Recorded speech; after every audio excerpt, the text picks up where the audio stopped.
All right, going live in 3, 2, 1.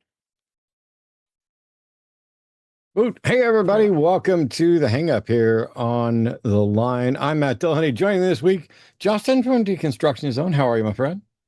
Can't be better. Glad to be here. Oh, I now have to mute the channel because I got the extra audio, and then that'll just loop back. We'll just be saying going live in 3, 2 for the next 5 hours.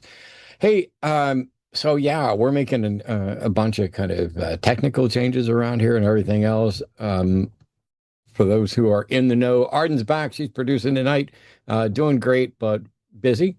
And we're going to actually start off a little differently tonight than normally.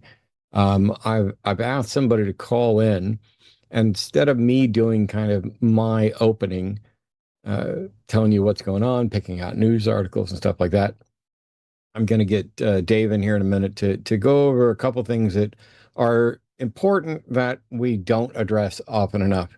And then we'll try and go immediately into calls. So here's what's going on. If you're a theist of some stripe, if you believe in a God, you can call in and present your defense of that to the two of us. Now, welcome to my year of Zen, where I'm not going to be yelling at anybody. I'll probably still use profanity. I mean, let's get real.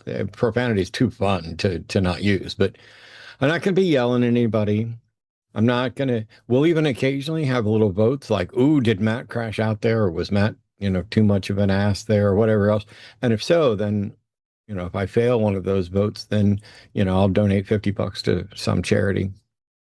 And I'm going to basically pretend that I only know language and logic. That I may fail at that because I maybe when we're talking about specific things related to, religion, I know some stuff, and it's difficult to pretend like I don't know. But that's okay because Justin doesn't have to play at all, and Justin knows way more than I ever did anyway. So I can be the dumbest guy in the room, nice That and might easy. not be true. The important thing though is tonight is your chance. We're going to be asking questions. You're going to get opportunities to say stuff, but please, please, please, please, please, please, please. Just if we interrupt, I mean, there is a little bit of a delay. And if we interrupt, it's usually for clarity. It's to get information. It's because you said something either we don't understand, don't agree with, or that you're going to build off of that we need clarity on before that can happen. And the easiest thing to do is just answer the question, and we'll get right back to what we were doing before, unless it completely derails your case. I will drop the conceit and just use my entire wealth of knowledge, however much of it actually remains, if somebody wants me to. But the thing we're really looking for is, can you explain what you believe and why? Can you do it in a way that is understandable to virtually anyone? If you have a jargon-based, nuanced view of why people should believe in your God, probably the first thing you're going to need to do is explain why someone has to become an expert in so many disciplines and to have such a serious understanding of the subjects in order to have a warranted, justified belief in a God, your God specifically, and then explain how Cletus the slackjawed yokel, who believes in the same God and thinks it's justified, is also justified, even though he doesn't understand the thing you just said. That might be useful. So, like I said, we're in my year of Zen. I'm going to try to prove a point over the next year. And but to me and everybody else, it's a little bit of a test, but also, it's good stuff. And right now, I'm just proving to folks that think that I can't control myself. That in fact, I can. It's just sometimes I don't give a shit to try to control myself because it's really strange to be asking the same questions for decades and merely asking, "Hey, what's the evidence-based justification for us to agree with you?" Seems to be something that is met with either shock and awe that we would dare ask for anyone to justify their position, or that any such thing was possible, or that we might consider it unreasonable or irrational to believe things without warrant. That's as close as we get to an honest interaction on a number of occasions. Anyway, couple of quick housekeeping things. I released a video recently on objective morality. It's gotten some really good feedback and some really confused feedback about, because I interviewed Ian and let Ian do most of the explaining. So what I'm going to do is later this week, I'm going to record a follow-up. I might do it live on my channel and then just post it afterwards. And I might do it as a Q&A. I'm not sure. What I want to do is talk about what my old position on morality was, what's new about my current position, what it says and doesn't say, and what you can expand, where you can get if you expand that. But big deal is explain why we should believe in your God and your religion and your moral views, whatever it is. And that really boils down to telling us what you believe, answering some clarifying questions, and then tell us why you think we should believe it, and then discussing it. We're probably going to interrupt. We'd like to do it as little as possible, but you know, that's not always the way it's going to go. Also, like I said last week, this is not a race. You'll get to say more, almost certainly, if you say it in manageable, conversational, addressable doses. If you try to do a Gish Gallop where you're forcing us to take notes and then we get 8 things, it's just going to be a mess. We kind of need to go one at a, just pretend like I'm dumber than you ever thought I could be. That's probably the best way to do it. Because if it requires a lengthy story or a lecture, that's probably not going to go too well. But before we get on to that, let me, whoops.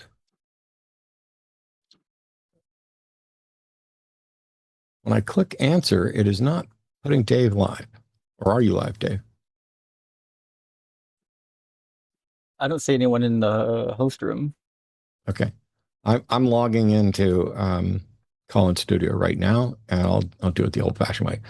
So Dave is a godless heathen, pronouns are him, calling in from San Diego. And Dave, I was listening. You were, calling into another show the other day to talk about veterans issues from the secular perspective. And I wanted to make sure, since I'm a veteran and I spend not nearly enough time addressing anything related to veterans issues, because there's so many other things broken, that I'd get somebody knowledgeable in. So Dave, take a couple minutes, let us know what's going on, and thank you a ton for agreeing to kind of give people an update and to let them know what they need to know and how they can help.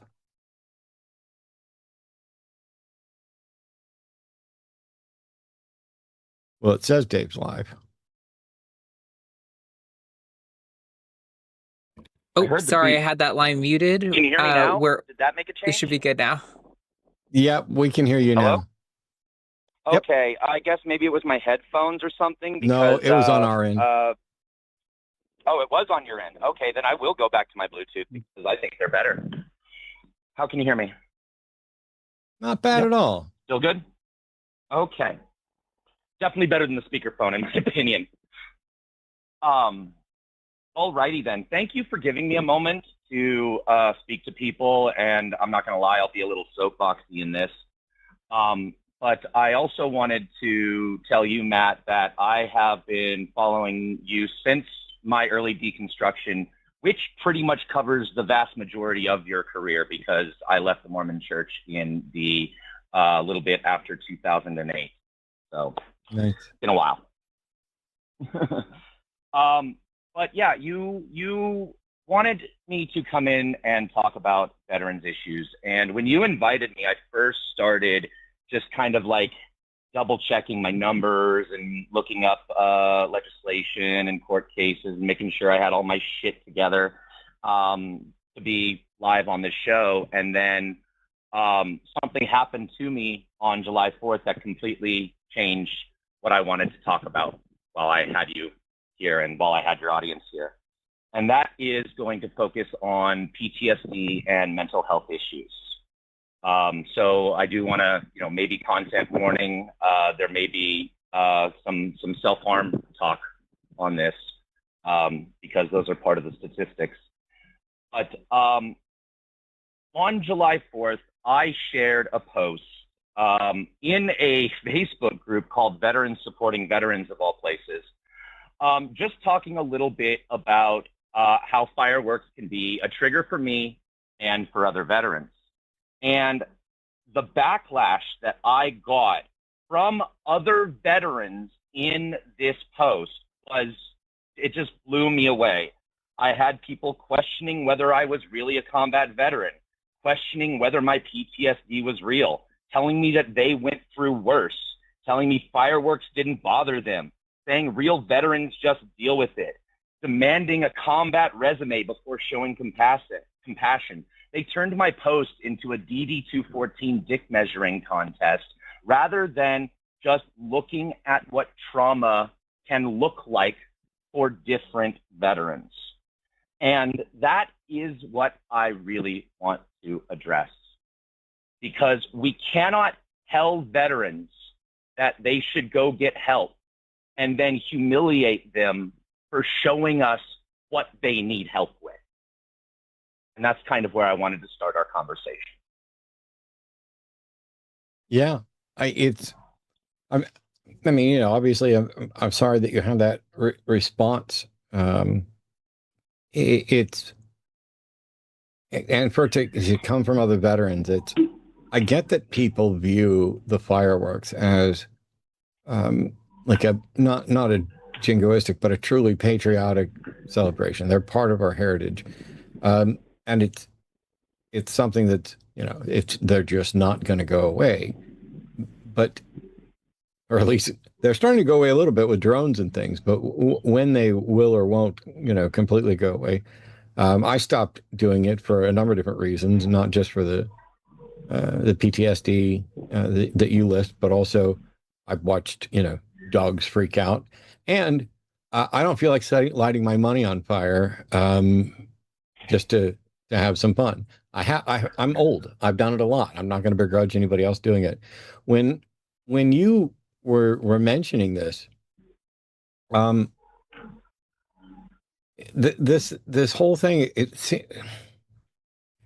it's strange that genuinely veterans with PTSD are trying to figure out who's more traumatized and whether or not your trauma needs to be validated. Right. That's the stigma that, and unfortunately, it is part of the culture we were literally raised in as soldiers, as sailors, as airmen, as Marines. We were kind of taught to like shove it down and play through the pain, if you will, whether that pain was physical or emotional, which is what led to a lot of our physical injuries, right? The stuff that's visible, the stuff, you know, the broken legs, the torn ACLs, I'm not even talking about the combat injuries, right, from enemy fire. I'm talking about just stuff that you can get on the job. And the reason why they tend to be worse is because we tell our service members to just suck it up. And that's kind of the feeling that I was getting from the vast majority of the veterans who were responding. Now, I do want to say this wasn't all of them. There were many, many vets that did come in and were like, hey, y'all are being assholes, knock it off. But I'm also guessing that there were even more vets or civilians who just saw all of that and didn't want to dive into the mess of it, whether Right. they agreed with me or not. Yeah. And so I'm wondering, the you know, our service people have been, in many ways, we like to pride ourselves on taking very good care of veterans and respecting veterans. And the reality is that many, many times we have failed in a wide sense, but we might have also failed kind of systematically, even in the process of trying to be supportive. We don't do enough or treat enough to teach people about PTSD, amongst other issues. And there's a temptation. I'm glad you actually haven't mentioned this yet, because people are like, oh, well, you know, Matt does shows about religion, and we have, you know, Christian nationalist, evangelical, fundamentalist taking over everything, and they have injected themselves, thoroughly into our military. But I do have an anecdotal story about that. But continue. It's not this issue isn't that, and I want to make sure people understand. This is what our nation has failed to do for service people. So here we are, just past 4th of July, just past fireworks, just past your incident. For people who don't know and are like, yeah, I get it. That's, you're not going to get people to stop doing fireworks, but you can get people to change their understanding of how they're going to impact people and what they can do about it. So I guess what's the one thing you would want everybody listening to know, and what can they or can't they do to kind of help with this? Thank you. And that's a great way to bring this back around. So like I said, at first, when I wanted to talk about numbers and legislation and like what you can vote for, but I realized that's not quite as actionable, not even, as much as you do to help all these things and talk to people about how they, shouldn't vote for Trump or Republican or anything. That's a huge ask to get that kind of change. But we can change how we individually respond to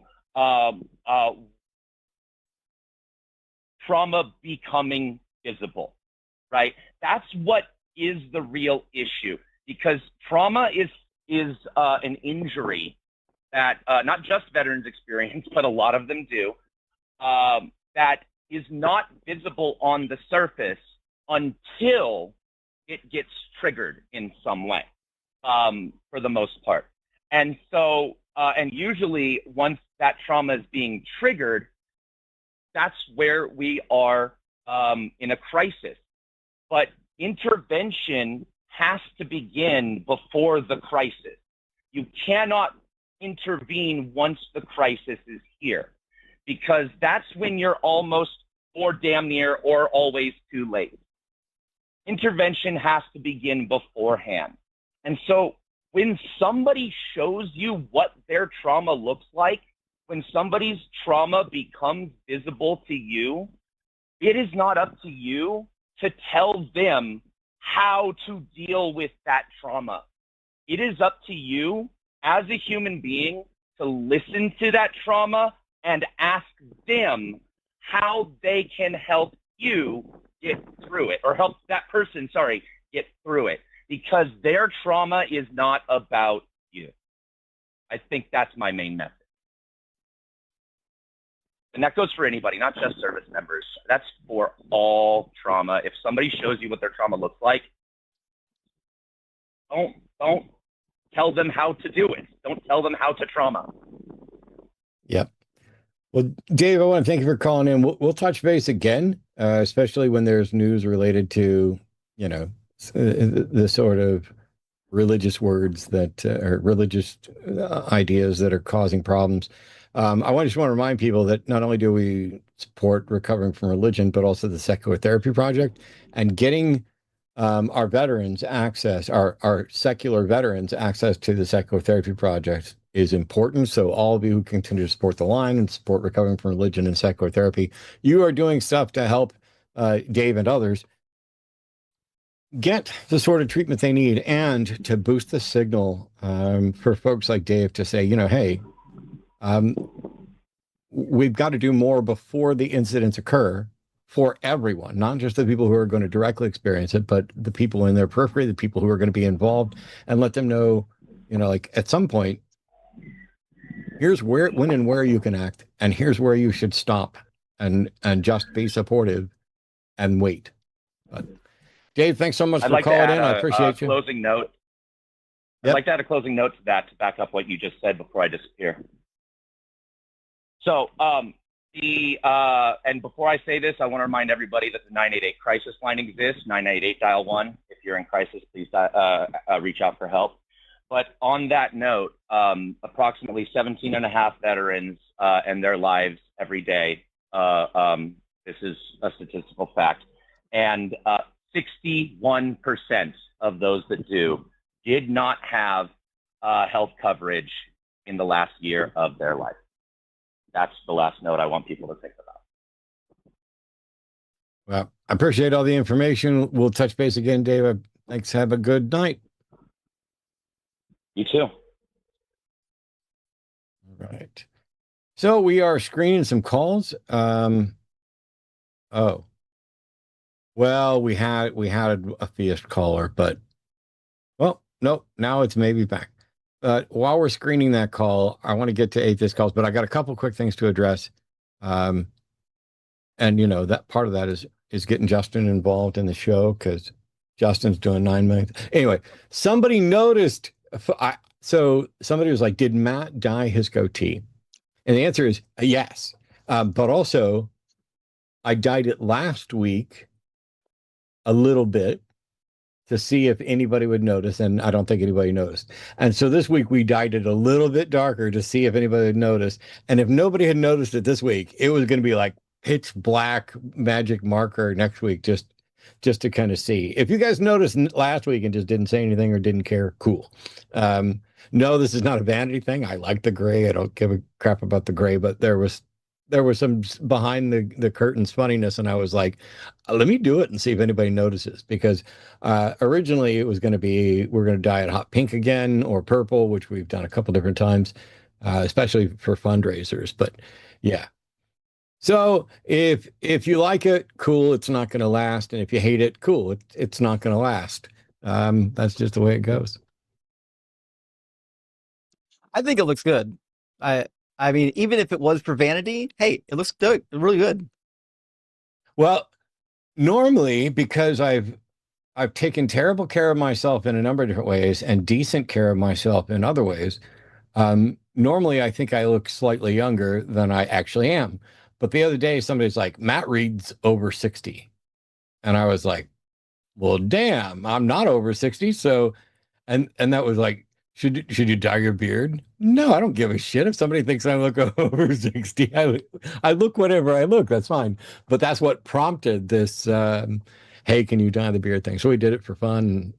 I don't plan to keep it. Who knows? I don't care.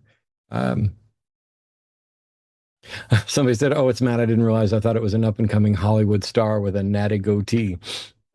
All right. Here's a question. Paul, an atheist from South Carolina, pronouns are him. Paul has a question that I almost wish John Cohen was here, since he's literally written a book on this. But hey, Paul, you're on with Justin and Matt. How are you? Hey, good. How are you, Matt and Justin? Doing well. I'm younger, can't you tell? I can. You look great. You look a day over your age. Yeah. It's funny you mentioned John Cohen. I was really excited to see him on last week, but I was out in my garage doing some woodworking, so I couldn't call in. But I love Justin too, so it's cool to have both of you here. Hey, thanks. Yeah. The main question I have, I've been struggling with this for a while. I've been listening to both of you quite a bit, and John quite a bit for the last couple of years, and pretty much aligned with the arguments for rationality and your epistemology and everything. But one thing that I've really struggled with is the comment that's often made that you can't choose your beliefs, or you don't choose your beliefs. So you are presented with evidence, and what convinces you, and that's it. I have a hard time reconciling that with, I guess, either the behavior or maybe it's faith that believers have. Because in order to say that you don't choose your belief, I'd have to think that everyone who is a Christian is either convinced or is lying, and is not in a situation where they may be on the fence and could have said, well, I'm not convinced one way or the other, but I'm going to, for lack of a better term, choose to believe this. And I'll give an example that a lot of times that is given, like, I think I heard John one time say, if if you can choose your beliefs, then choose to believe that the floor that you're standing on is lava, or your house You is got on it. fire. But those things are easily demonstrable. I could easily demonstrate that the floor is not lava, or that my house is not on fire. Maybe that one's a harder one because maybe there's a tiny part that's on fire and I can't see all of it at once. But there's not a raging fire that would make me need to leave my house. Whereas a God, there's not a way to prove that God does not exist. And so How do you know that? I'm wondering if, go ahead, Matt. How do you know there's no way to prove that God doesn't exist?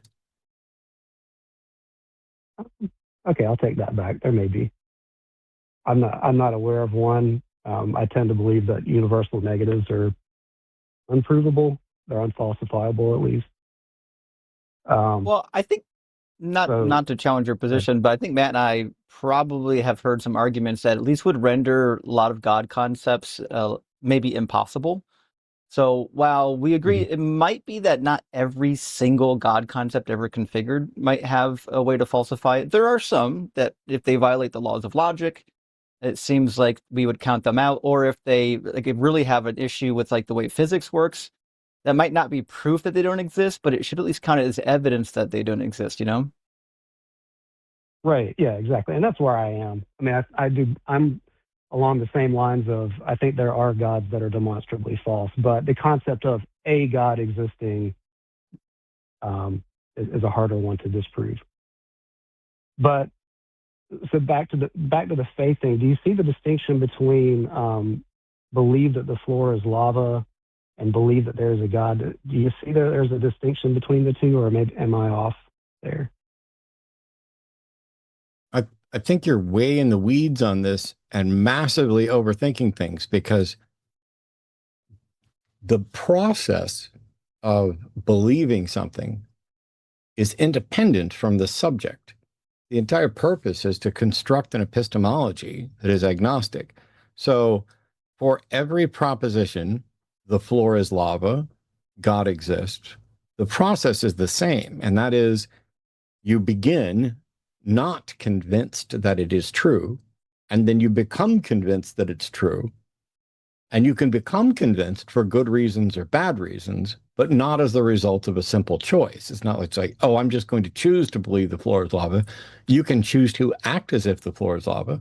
You can't choose to believe that a God exists, but you can choose to act as if you believe that a God exists. And so when you say you have a hard time believing that everybody who says they believe in God is genuinely convinced or lying, what other option is there? You're either genuinely convinced or you're ingenuinely convinced. And to me, that's, equivalent to what you meant by lying. I guess that's where faith comes in. Is there a third thing? Is it? No, there's no third thing. You either believe or you don't believe. There's no third option. Faith. Matter of fact, I when you were like, oh, can you choose your faith? I was like, I need you to define faith, because I don't necessarily know what you mean by faith in the context you're talking about. But because there's a faith, like, oh, my faith is Protestant. But that's not what we mean in epistemology by faith. In epistemology, faith is the excuse people give for believing things without a good reason. And so either you are convinced for good reasons, convinced for bad reasons, or you are unconvinced. What other option could there be?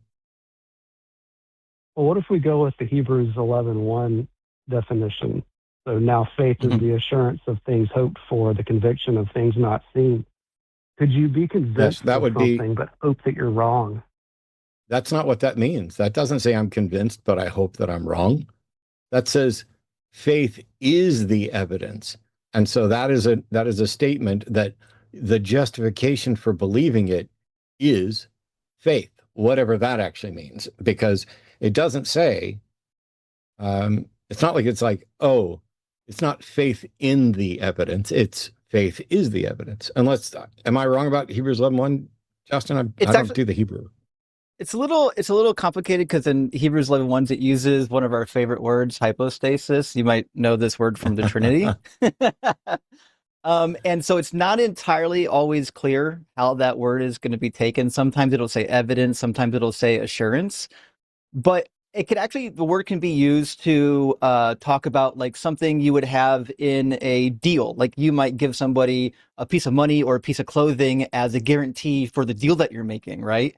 So it's not entirely clear how the author was intending to use this particular word, which is why all the translations are different. So my reading of it is that faith would be that thing that God has given you as the assurance that the thing that you believe is legitimate. So they're treating faith as like the guarantor. Yeah.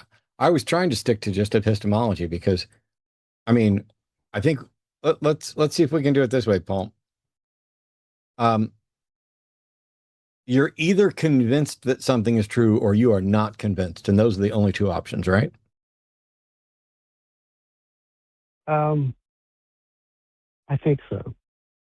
But it has to be the case. One is a direct logical negation of the other. A and not A. A is convinced. Not A is not convinced. A and not A are exhaustive and mutually exclusive, which means that whatever the proposition is, you are either convinced or you are not convinced. There is no other option. That's just logic. Yeah, I guess the only way I could say is there a transition between the two where you're becoming convinced? This isn't a timing thing. Right, with respect to a proposition, you are either convinced or not convinced. That's a direct logical negation. There can be. It is logically impossible for there to be another option. So let's say that I'll grant that. I really wish you'd logical. just. Yes. There are only two states: convinced or not convinced. Okay, I agree with you. if you're convinced, so you can be convinced for good reason, or not convinced for good reason, right? Yes. Okay. If you're convinced for good reason, cool. If you're convinced for non-good reasons, that's the problem. So what I was saying is someone's either convinced with or without good reason, or they are not convinced. And they might be not convinced because they've misapplied the burden of proof, but I think the burden of proof is on the claim, the proposition that we're evaluating. So for me, right, not for me, for proposition, some God exists, that proposition is absolutely either true or not true. There is no other option. And if you think it's true, you can think it's true for good reasons or bad reasons. And if you don't think it's true, you don't have to have any reasons. And if you think it's not true, you can have good reasons or bad reasons for that. But at no point is there I'm just going to decide to believe that it's true. You become convinced. It's like love. You can't choose to love someone. You either love them, you either experience that or you don't. You can choose to act as if you love, but you either love them or you don't. So I want to get back to I agree with that. Maybe the definition of faith that I have is faulty then, because I deconstructed at age 20. And in my teenage years specifically, I remember, I would say I was probably in a situation where I was not convinced, but I had faith. I don't know what that means. There was enough doubt there that I wasn't sure or even confident that there was a God. But I had faith. I hoped that I was wrong about it. And that was what I would have called faith. Paul, it might be helpful to maybe touch on maybe some definitions. So like I remember going through similar phases that you're describing, and I think Matt did too.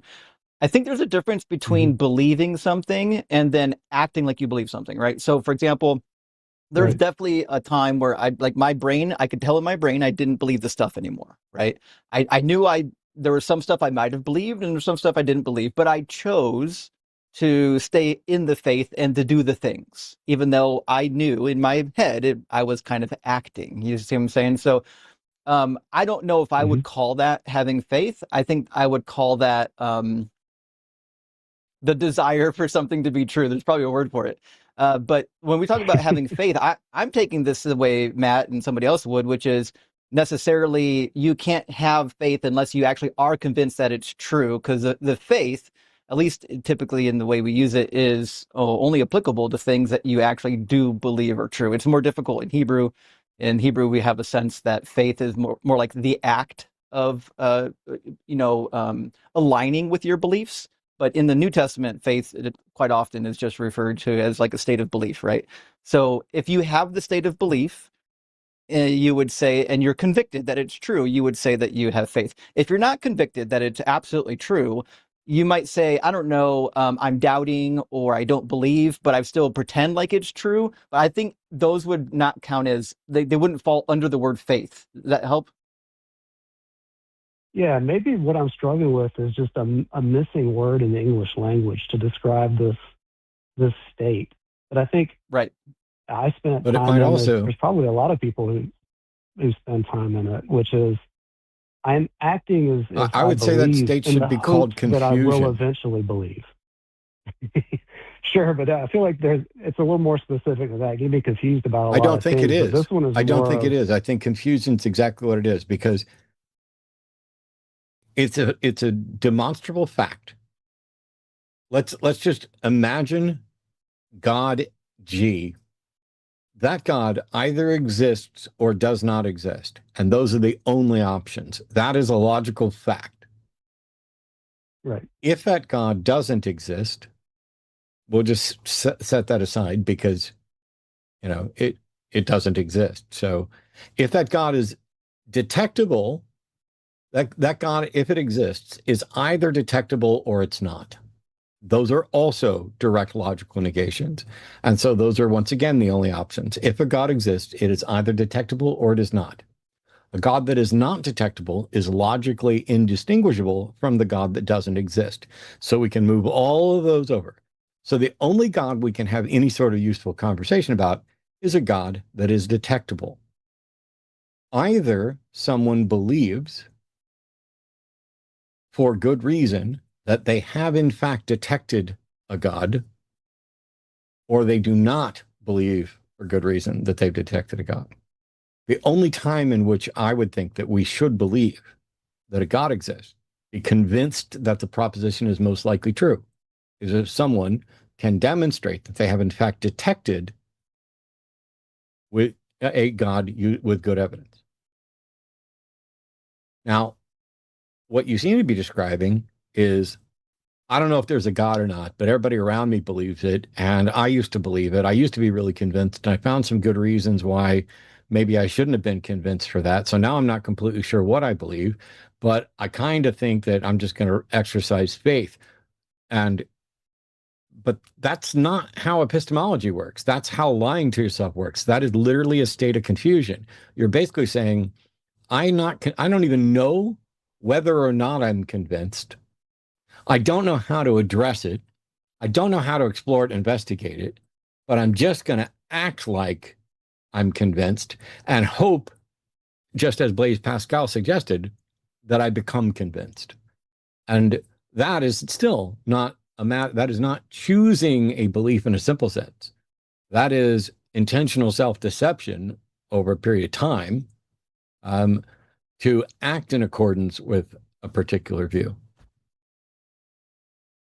Yeah, I think what might be bringing this to a head for me is hearing, for lack of a better term, your testimony, Justin's testimony. I finished Promise's book recently, which is fantastic.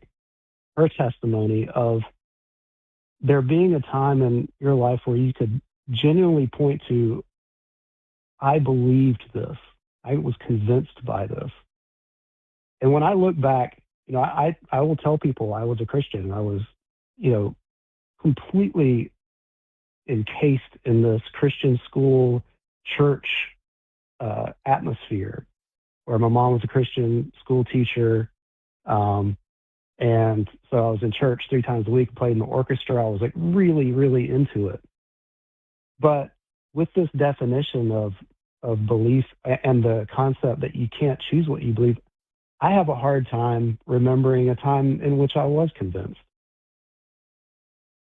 And it seems like there's something that there needs to be a word for that where I don't know. I'm having a hard time of like encapsulating my Christianity, my Christian years in a way that isn't, because I don't think I was ever convinced. I acted like I was, and I hoped that I would be, but maybe I wasn't. Maybe you weren't.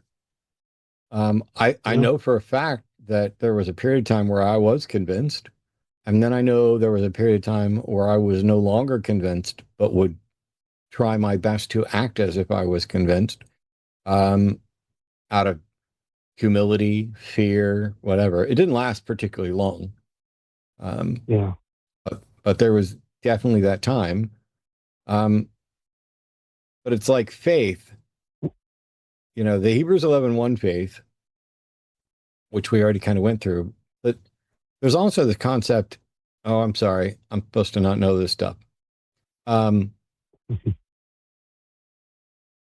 In any case, from a logic and language standpoint, it almost doesn't matter what label you want to put on it.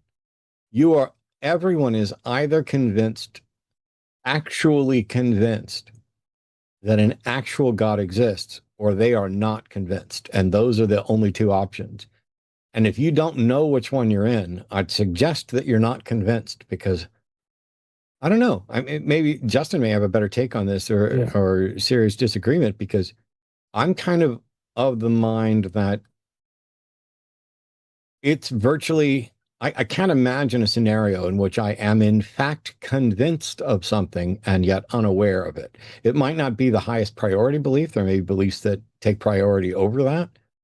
But I would think that in order to say you're convinced, in order to be convinced, you would have to be aware of it. But I'm not sure that's necessarily true. Justin, or could you be? I think, could you not be? I think it's complicated. And not be aware of it? I think so, and I think that's why when Matt said you might call that state confusion, while it might sound like a negative word, I don't think it is. I think it does accurately describe it. I remember there was a time period where I would consider myself had been confused. I didn't know if I believed it anymore. And it took, I remember the minute I realized that I didn't believe it anymore, and I've told the story on my own channel, so I won't do it again, but there was a moment where I went from, okay, I might not believe this, to, oh, I absolutely don't believe this, right? Yeah. But so there's kind of an in-between phase, and we would just probably call that confused. There's sometimes you just don't know, and you're sorting it out, and that's okay. And some people don't have that. I have a very good friend, Chet, we grew up together. He does some streaming. He went to school, to study the Hebrew Bible, and he went from belief to not belief, like in an instant. Like there was no in between for him, right? So, everyone's gonna be a little bit different. Yeah. That mine was a long time. I think processing. Confused is a great term for what I experienced during my entire Christian life. There was definitely a time where I realized I was not convinced, but I was definitely, when I was a Christian, I was confused for sure. It was there was a lot of conflict in my own head until I finally acknowledged that I wasn't convinced. And since I only know logic and language, Justin, does the Bible say anything about God and confusion?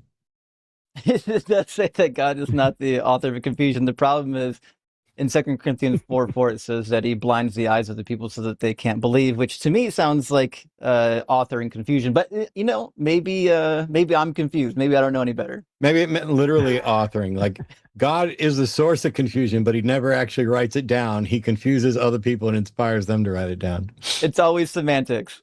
Now I'm confused. There you go. That's very confusing. It's because God knew English really well. Yeah. Imagine if there was one language that we all understood that he could have wrote the Bible in. It seems like that would have been a good idea. It seems like that might have actually been a thing that he poo-pooed on in Genesis 11. Yeah. Yeah, that would have been handy. Also, if we're all going to speak some sort of heavenly language at some point in the future, why not just, speed us up and get us there now? But Paul, I'm gonna let you go. We Yeah. got some callers calling in, including theists, and we'll see if, and maybe they have thoughts about where they are within their confidence and belief. Oh, I would love to hear that. I'm going to stick around and hang. And I really appreciate taking the call and letting me work through these things because it really helped. So I really appreciate it. Thank you. Absolutely. Thanks, Paul. If you're someone who is currently working through your way out of your religious beliefs or trying to, affirm them or whatever else, I highly recommend reaching out to recoveringfromreligion.org. It's an organization we're very proud to work with here. They are not going to try to turn you into an atheist, a free thinker, or anything. They're going to talk to you. And one of the nice things is that Recovering from Religion also works along with the Secular Therapy Project, because while you have every right to go talk to your minister if you want to, in most cases, your minister, your pastor, your priest, your imam, anything, they're not trained in scientific psychology, mental health work. And so if you're worried that they're just going to present you with, hey, you need to get right with God, that's what's wrong with you, and you've tried that and it's not worked, I'd recommend the Secular Therapy Project, because none of them are going to try to talk you out of your religion, and none of them are going to pretend like religion is necessarily the solution. But a good counselor will recognize that if your religion has value to you, it's probably best not to poo-poo you. They're not here to have an argument with you or convince you that your God isn't real or whatever else. That's what I do. I destroy gods with my tongue and my brain. It's fun. But we'll see. Hopefully, one of these days I might be convinced of something.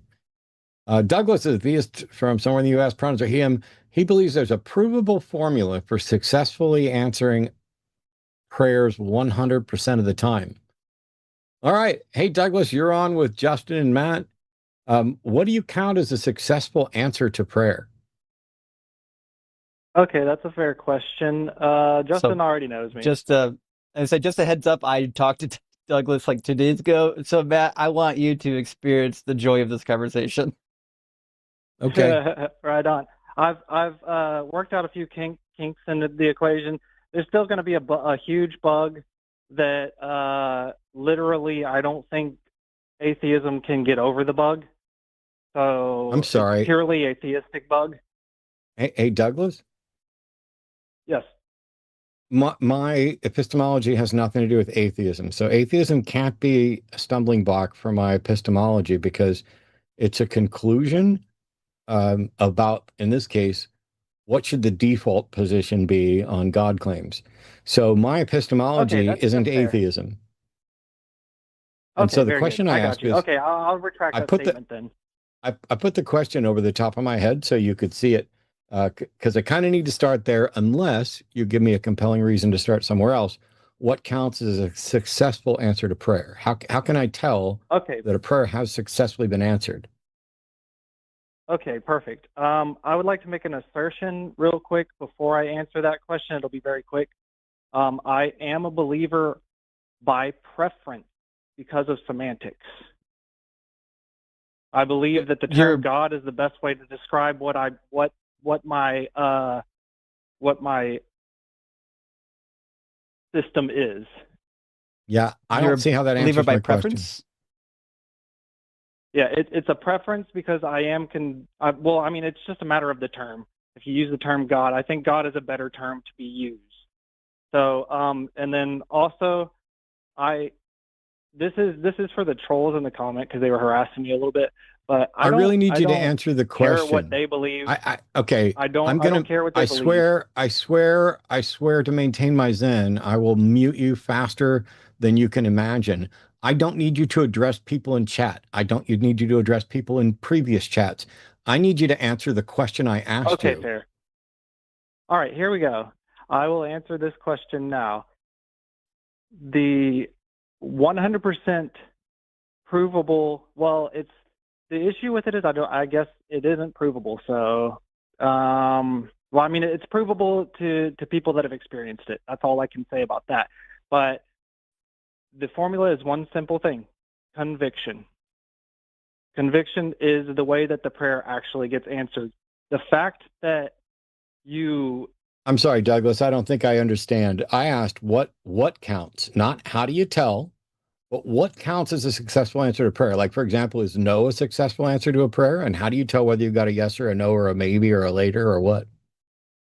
Okay, I got you. Okay, so I gave the example to Justin, but the example was shrugged off as a Hey, coincidence. Douglas, when I told Yeah. you I don't need you to address people in chat and I don't need you to address people in other chats, I definitely don't need you to rehash the thing you did with Justin. If it happens again, it happens again. I'm not here for you to rehash your past failures. I'm here for you to answer the question, starting with what counts as a successful answer to prayer. How do you tell if it's a yes, no, maybe, whatever? How do you know that it has successfully been answered? Okay, very good. I'll do my very best to be as concise with my language as possible. You're already failing to do your very best to be concise. You've now wasted a metric ton of my time because you cannot just answer the question. I'm sorry. I don't know why. I don't know why. I don't know why. I don't know why you're trying to. I don't know why you're trying to talk over me. I don't know why you're being rude and trying to. I'm testing your okay. You're testing it. You're going to fail to rile me up if that's your goal. Because right now you don't matter at all to me. You have now spent 4.5 minutes avoiding the question I asked you at the beginning, whining about past chats, you are avoiding it, whining about past chats, complaining about Justin, and then telling me how you're going to do your best to be concise. Well, your best sucks so far, so let's be concise. Hey, Douglas, what counts as a successful answer to prayer? Let's go then, Zen Man. Okay, I'm going to mute you. Hi, Douglas. My name's Matt. I'm the host of this show. I'm the only reason that you get a chance to speak again. I have been patiently asking you what counts as a successful answer to prayer. When you went off on multiple different distractions, I tried to bring you back. You then said that you were going to exercise your best ability to be concise, and you failed. And then you failed again even after a lecture. And then after that, you decided to call me. You decided to say, "Let's go, Zen Man." I don't know what you think is fucking happening here. I'm going to take you off mute. And we're going to start with you explaining what counts as a successful answer to prayer. And by that, I mean, a prayer might be answered yes, no, maybe, later. How do you tell that you actually got an answer? What method can you use to demonstrate that your prayer was actually answered? If you try to complain or mock or Zen mode or if you do anything other than answer that question, you can do the mocking and stuff later. But right now we're at the intro where you need to get over this first little hump so that I know you're not just a time-wasting piece of shit. I have to know that because, trust me, you're probably a great guy, Douglas. But believe it or not, there are time-wasting pieces of shit who call in. There are people who only call in to try to get my goat or anything else. And I need to figure out whether or not what category you're in. And so I hope that you're in the category of, okay, I started doing this wrong. Now I'm going to answer this question so that maybe I can get around to demonstrating my case for something. So let's start all over again. Douglas is a theist calling from somewhere in the United States. Pronouns are he, him. He believes there's a provable formula for successfully answering of a prayer 100% of the time. Hey, Douglas, what counts as a successful answer to a prayer? How do you know your prayer has been successfully answered? Go ahead. All right, you can hear me. Correct? Am I still on? That is the case. That doesn't sound like an answer to my question. I was just making sure I was unmuted. Okay. You don't. Okay, Douglas, did I tell you needed to make sure you were on? I've had issues and connection issues. That's an anxiety. I'm sure you've had lots of. I'm sure. Here, I'm going to mute you. You're not. Nobody can hear you now. I'm sure you've had lots of issues. I'm sure lots of issues is fairly frequent for you. But I just explained to you that I need to figure out whether or not you're a time-wasting piece of shit. I hope you're not.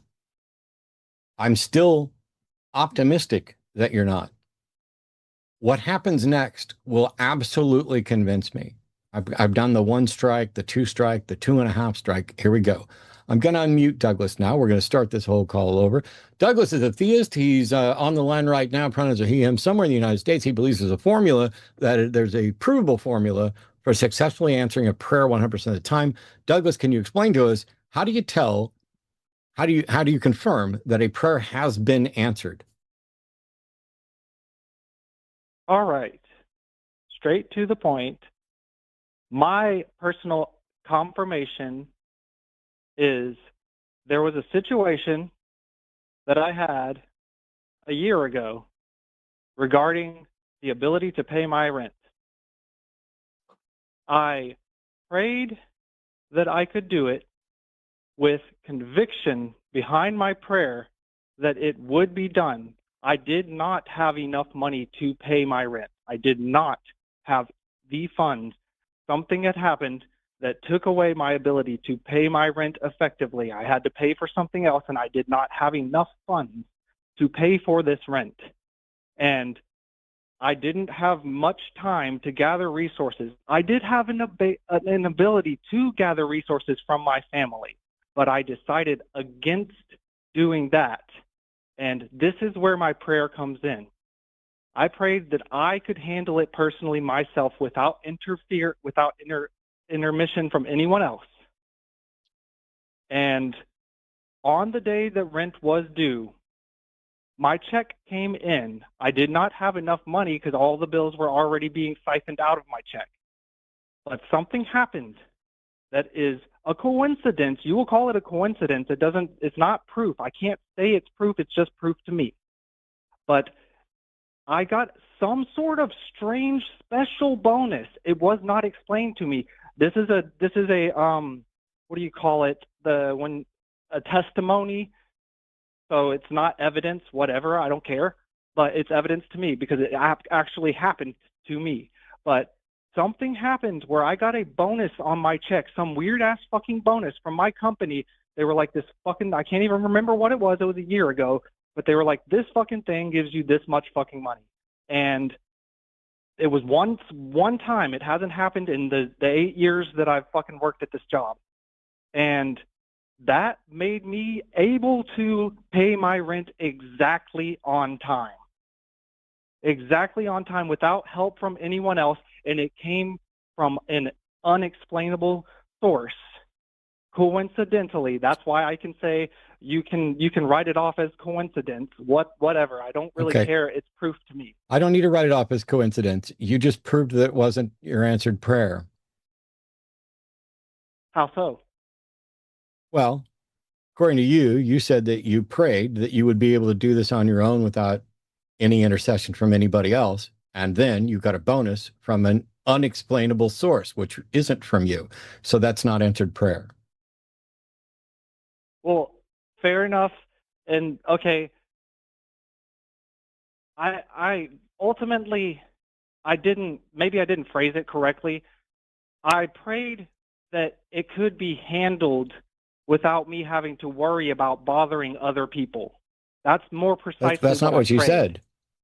So now you're changing what you say you prayed. I apologize. Like I said, I'm trying to. I don't care if you apologize. And it's hard you're to do changing what you say you prayed. A year ago. I'm sorry. Okay. You called in to say so first of all, the question I asked was, how can you tell if a prayer has been answered? And you didn't answer that question at all. Instead, you provided your anecdotal testimony, which you rightfully suggested I would consider as more likely a coincidence than a miracle. You started by saying, all right, straight to the point, which I'll point out is not actually getting straight to the point. That's fluff at the beginning. Then you said, my personal confirmation, and then began to tell the story. But your personal confirmation is about what you are convinced of, and you can be convinced for really bad reasons. As a matter of fact, you can and seem to be completely convinced in an irrational sense. And so when you call in to say that you have a provable formula for successful answering a prayer 100% of the time, and then you talk about your personal conviction, and how it's going to look like coincidence to anybody else. It sounds like your provable formula is just go ahead and be convinced that prayer was answered, whether it was or not. Yes, actually, that's part of the aspect of it, Okay. and it is delusional. I'm sorry, and I'm aware but of that's that. not how reason that's not how evidence works. That's not how reason works. You are by definition irrational, and you, based on your stated prayer, did not get answered prayer. And by the way, That's your interpretation. No, it's not just a matter of interpretation. It's a fact yes, it is. in logic. 100%. No, it's not. It's not a matter of interpretation. You don't understand the basics of logic. You don't understand about identity, non-contradiction, and excluded middle. You don't understand about fallacies. You don't understand about epistemology. Oh, you ran away. Yep. Did he run away from you? To me. Yeah, we saw that one coming. Oh, man. I was like, oh, this is so awesome because you prayed. I wrote it. I took notes on the whole thing. This is almost word for word. Mm-hmm. There was a situation I had a year ago regarding my ability to pay rent. I prayed that I could do it with conviction behind my prayer. I did not have enough money. I did not have the funds. Something happened that took away those funds, and I had to pay for something else. I didn't have enough time, but I decided against getting resources from my family.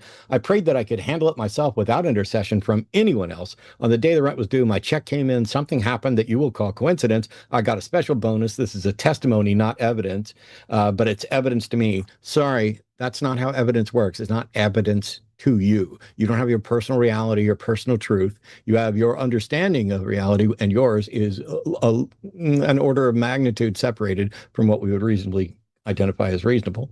And you said, it's evidence to me, some weird ass bonus from my fucking company, this fucking thing happens that fucking gives you such money, made me able to pay my rent on time from an unexplainable source.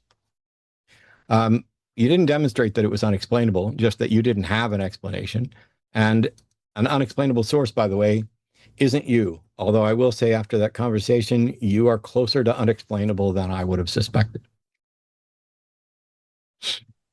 All right. It's weird that he discounted coincidences as though it couldn't be a coincidence. Listen, every month or so, somebody wins the lottery. It's incredibly unlikely to win the lottery. Sometimes unlikely things happen. It doesn't mean that God exists.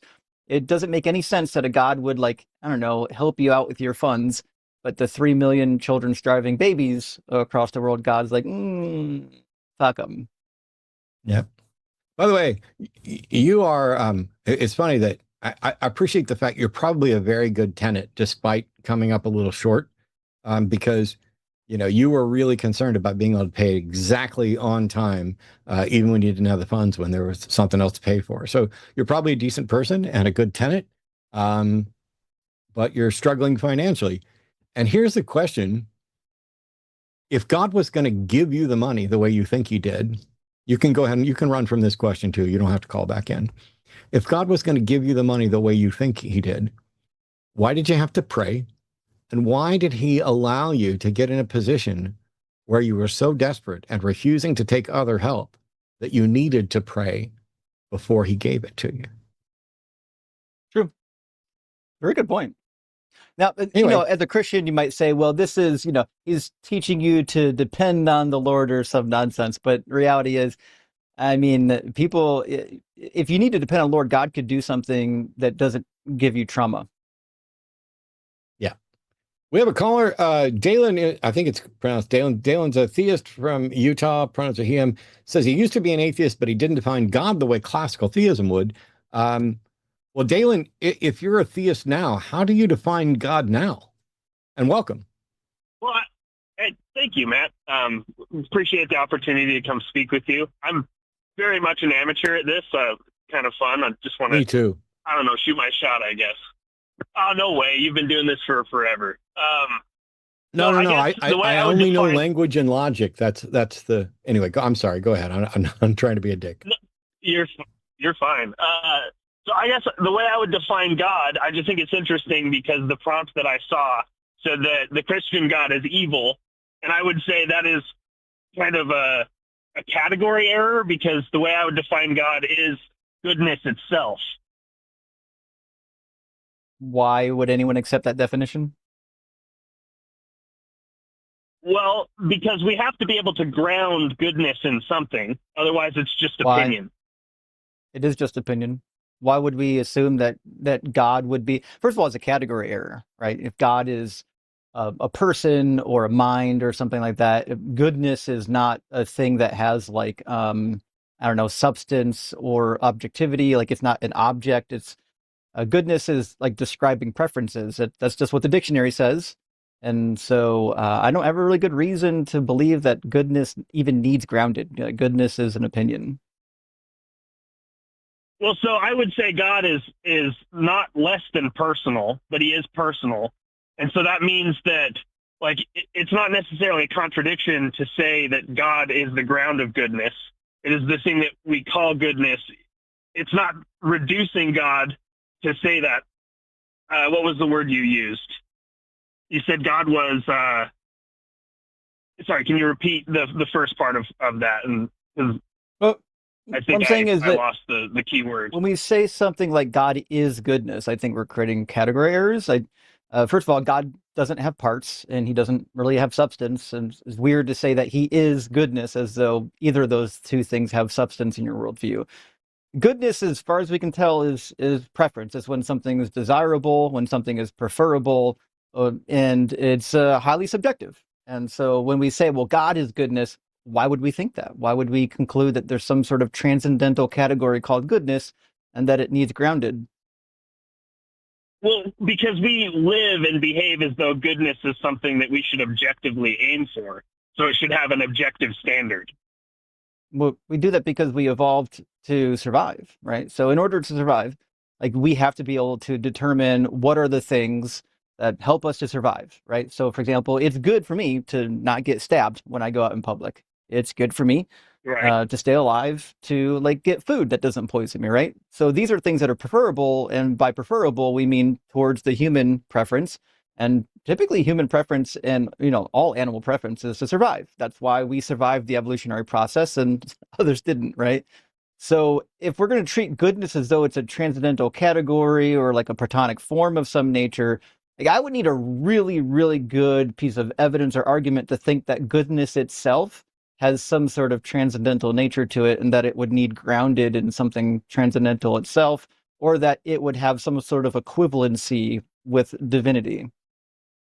Well, you said goodness, you would need good evidence. Good by what standard? By your own? That's what, it's subjective. Like good evidence is good to me personally. There's evidence that I would consider good, and there's probably evidence that you would consider good, and that might not line up all the time. Well, right. But like, if we say that there is a standard by which we would say is good, then we're at the mercy of each individual person deciding what that would be. And it all just reduces to preference. Like, why should I privilege your preference over my preference? No, it's not.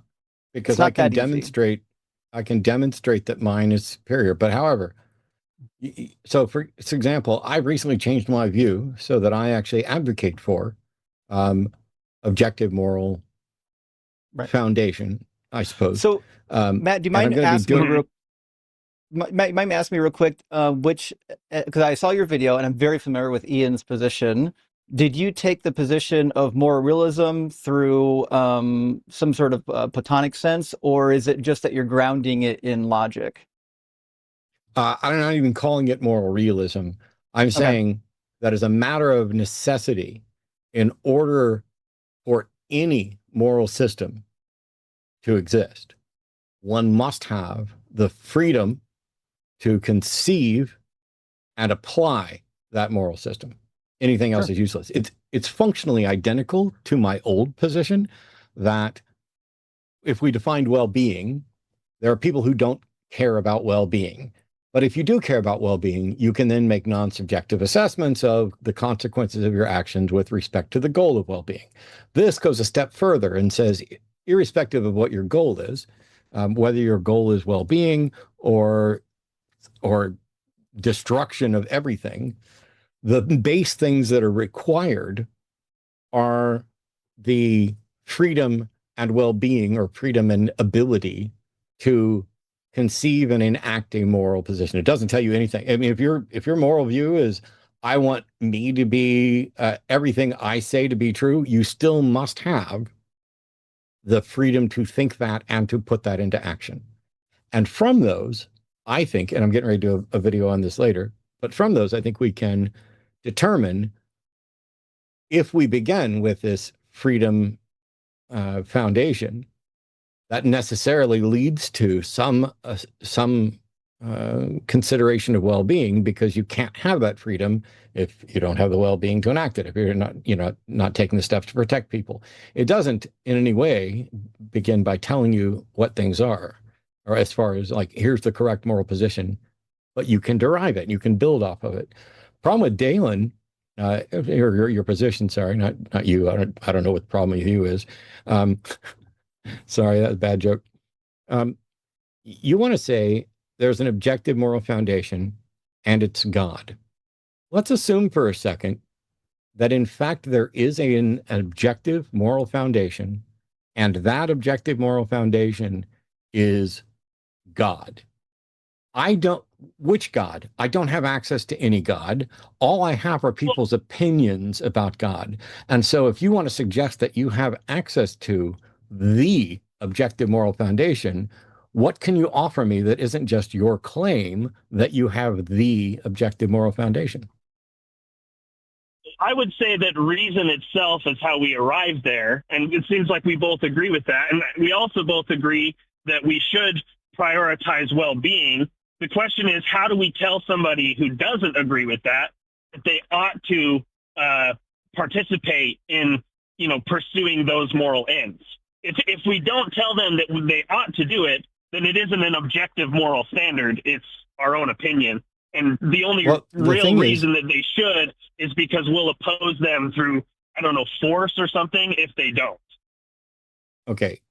All of that is irrelevant. Well, most of that is irrelevant because that's about how you can enforce it or whatever else.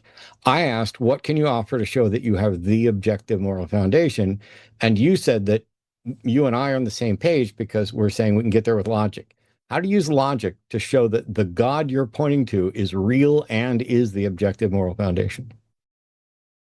Well, because we treat reason as though it is truth tracking. And if there is no moral standard or standard to reason or logic or truth itself, then there's no reason to think that our capacity for reason and logic would actually comport to truth over something like, I'm sorry, it just works or it just leads to survival. I'm sorry. I asked how you can show that use logic to show that your God exists and is the objective moral standing and its foundation. And instead, you tried to make an argument that God is necessary for reason, which is irrelevant to the question I asked, and also is a whole nother subject that I also disagree with. So what can you offer to show that God is that your God is the objective moral foundation? Like, I have no access to your God. How can we detect your God?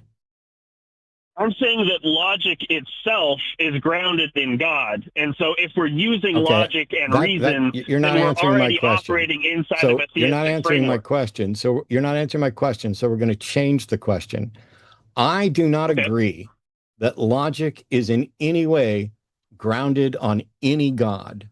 How can you show that logic is grounded on God rather than something as simple as axioms, identity, non-contradiction, excluded middle, which are just necessarily true?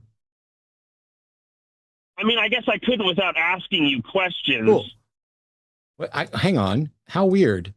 I didn't say you couldn't answer me questions, but you changed this from a debate about morality to a debate about whether or not logic is grounded. And I'm saying I don't have any access to God. And I don't see any reason why logic requires any grounding. And you're like, I can't demonstrate that to you without asking questions. I'm not sure where that requirement came in. But my answers, because I would need to be able to do like an internal critique of where you're saying logic is even grounded. But my answers to any of your questions could not possibly be relevant, because you came to your logical position without knowing what my view was. So my view should be completely irrelevant to what your justification for your view is, right? Well, not necessarily, because I think that rationality and logic maps to truth. It has to necessarily. Only if logic does not necessarily map onto truth in an objective sense. Okay. This is, I'm having difficulty coming up with the right phrase. Dumb as fuck. You became convinced that God is the grounding for logic at some point, correct? Yes. When you became convinced, did you know what my position on any of this was? No. Then my position on all of this was irrelevant to why you became convinced, correct? Well, sure, but like it's hard for me to actually give you an now you're saying, for it. No. I didn't ask you. I made this a really simple. I made this a really simple question because that appeared to be what you needed. Because I asked you the same question a minute ago and you denied it, and now you're saying, well, sure, but you're asking stuff. All I'm asking you to do is prove, using the reason that you have, that your God is the grounding of logic. You can present that case. And Justin and I can address it, and we can either agree with it or disagree with it. We may be able to show you why we disagree with it. We may not. But when I ask you, why do you believe something? Every time one of you apologists, or armchair or not, comes in and says, well, I would tell you why I believe, but let me ask you these questions first. You're no longer engaging in honest discussion. You are looking to tailor and paint. Enough. And I'm sorry, I'm still talking. I know that's difficult for some people. I talk a lot. You are now painting and molding and trying to construct the argument you think should convince me, rather than exposing the reason that you are convinced to honest criticism. So please demonstrate why we should think that your God is grounding of logic. Because when I was an atheist, I believed that everything was a consequence of evolution. And I still think that, but I couldn't account for why evolution would lead to something that points to truth rather than something that just merely works for the case of survival. So if it is the case that I believe rationality and logic points to truth, then those things must be grounded in something. And that inevitably leads, I think, to God. Okay. So here's a tip. When somebody asks you why you believe something, if you start with, because when I was an atheist, I believed X, that has nothing to do with epistemology, just for the record. But you said you believed everything was a consequence of evolution. Well, there's your eighth mistake, I guess, but we'll just go ahead and call it the first one. We'll take your entire case as you think that God is the grounding of logic. Because when you were an atheist, you believed everything was a consequence of evolution. You couldn't see how evolution could account for something that would point to the truth. And that makes you think it must be grounded in something true. And that's why you're saying God. That is an absolute parade of logical fallacies of epic proportions. Which ones?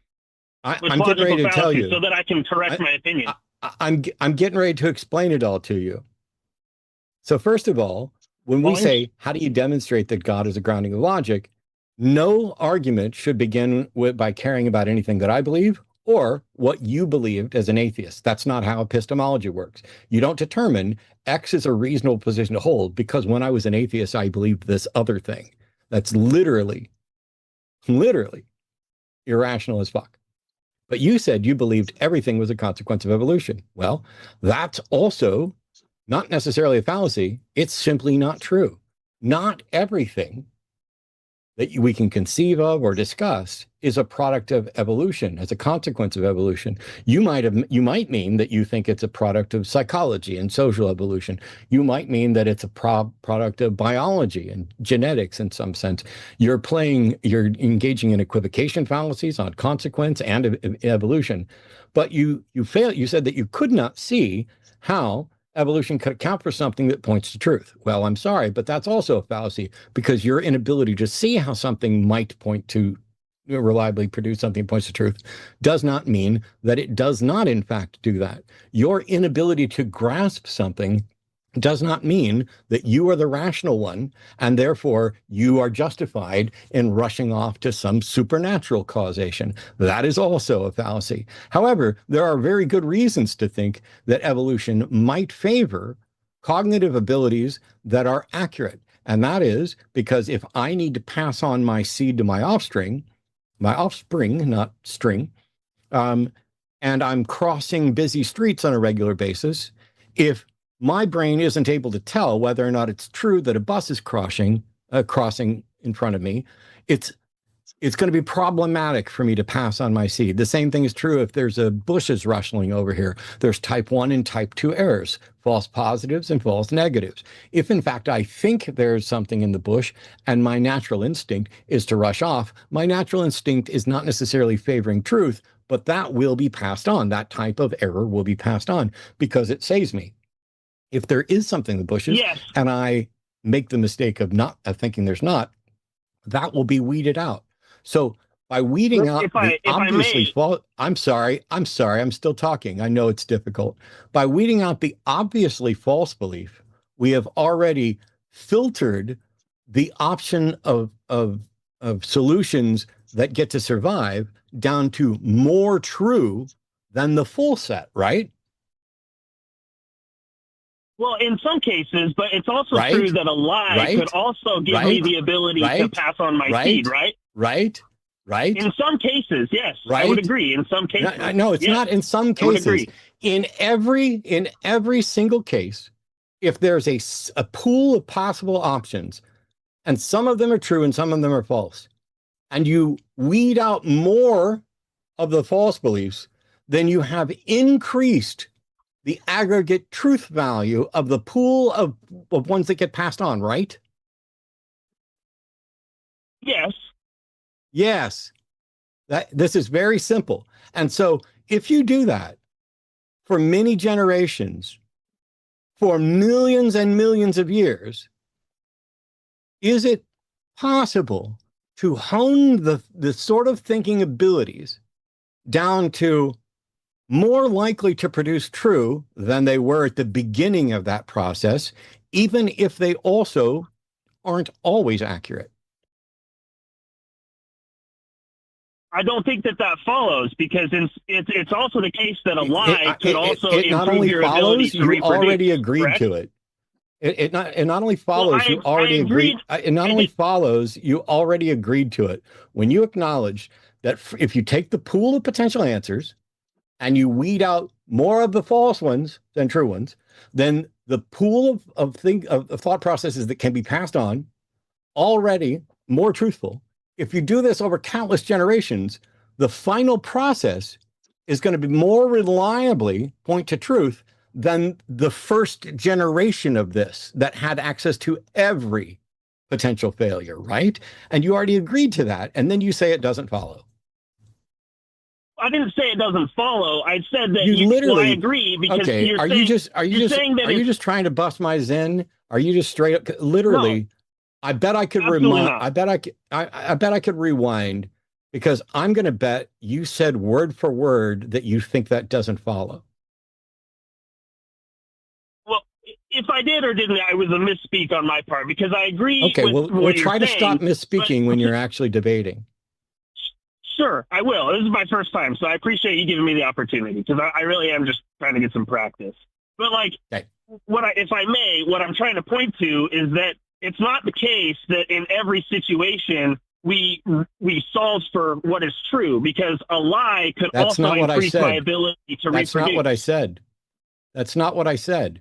Are you going to address what's actually been said, or are you just going to sit there and flounder and come up with excuses so that you can keep pretending the bullshit you believe without good reason, instead of actually presenting good reasons?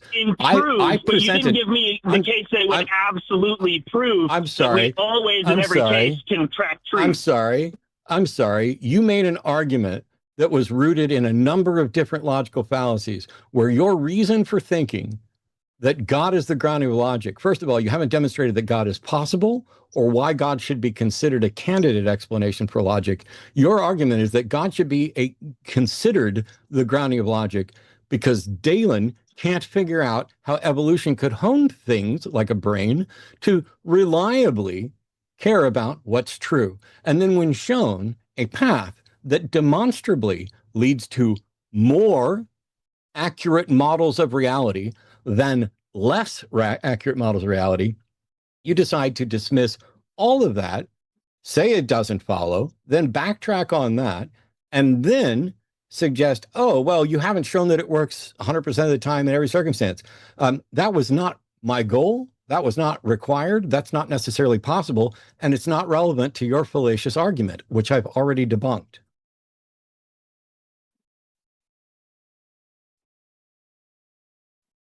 Am I able to speak now?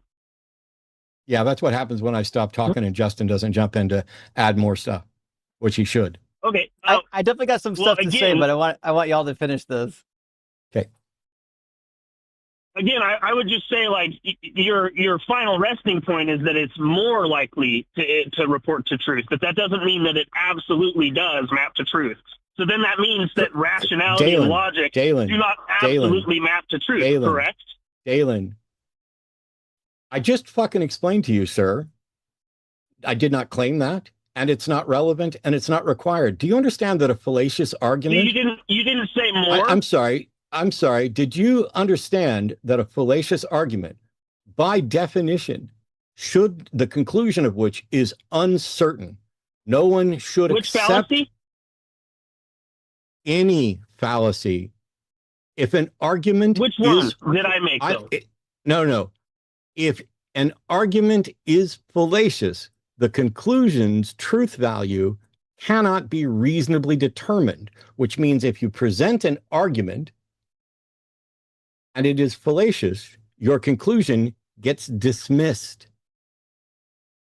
Well, then maybe you can help me. What fallacy did I commit, and how did I make it? What did I say that was fallacious? I already explained to you in great detail the fallacies that you engaged in. Would you agree that your personal incredulity that evolution could explain something is irrelevant to whether or not it can actually explain something, right? Well, right, but that wasn't my argument. I was just giving you my own No, that was your argument, sir. That was your argument. I asked you. No, I'm sorry. I'm not going to have you spin and lie. You're not going to bust my Zen. I asked you to prove that your God is the grounding of logic, and you said that your reason. This is word for word. I wrote it down, and we can rewind. You said that you can prove that your God is the grounding of logic because when I was an atheist, I believed everything was a consequence of evolution. I will bet you $1 million. Well, all right, I probably shouldn't do that because I don't have $1 million anyway. I'm sorry, I'm still talking. I'm sorry, I'm still talking. I'm sorry, I'm still talking, and it's because you completely fail every time. I just think we can move past just that listen. Point, if you just listen instead of waiting for your turn to spew the next load of bullshit, you would understand. Because what's happening here is that you presented an argument, and now you're saying that's not your argument. So right now is when I would normally say, okay, we're going to hang up, but I'm not. And then the new me, the Zen me, would say, okay, let's give Dalen a whole nother chance and start over at the beginning. Because when I said, prove that your God is the grounding of logic, you said, because when I was an atheist, I believed everything was a consequence of evolution, but could not account for something like how something like evolution points to the truth. Those things must be grounded, and I think that's more likely God. Your personal incredulity is not, in fact, a compelling or sound or valid in structure logical argument for that. But since you've already wasted so many minutes defending the argument you say is not yours, instead of asking you what your argument is, I'm going to turn this over to Justin, who has things to ask you, and I'm going to take a breath and play a game of chess. Good luck. And what's your ELO? Just curious. It's not ELO, it's ELO. It's named after a person, and that depends on whether we're playing bullet, blitz, classical, etc., and it's not relevant. Go ahead, Justin. I was just trying to disuse it. Go ahead. I'm quite intrigued by the moral argument, and one of the things that I can't quite get an answer to, and maybe you'll have an answer for it, but the thing that I can never get an answer to, and I hate to go all the way back to where we started, but when we're talking about like the nature of God, right? Are we assuming that the God you believe in is like the biblical God, like something from the Bible, or no? I would say yes, but I would want to make sure it's framed in like a classical theistic way, not like a modern reducto, making God smaller kind of way that a lot of Christians often do.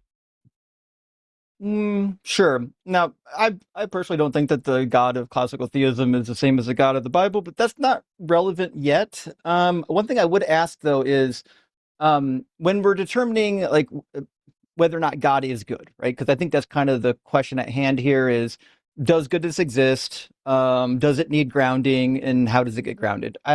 If we assume that, who knows, maybe God is the source of goodness, I would ask, how did we determine that God is the source of goodness, or that God is the decider of goodness?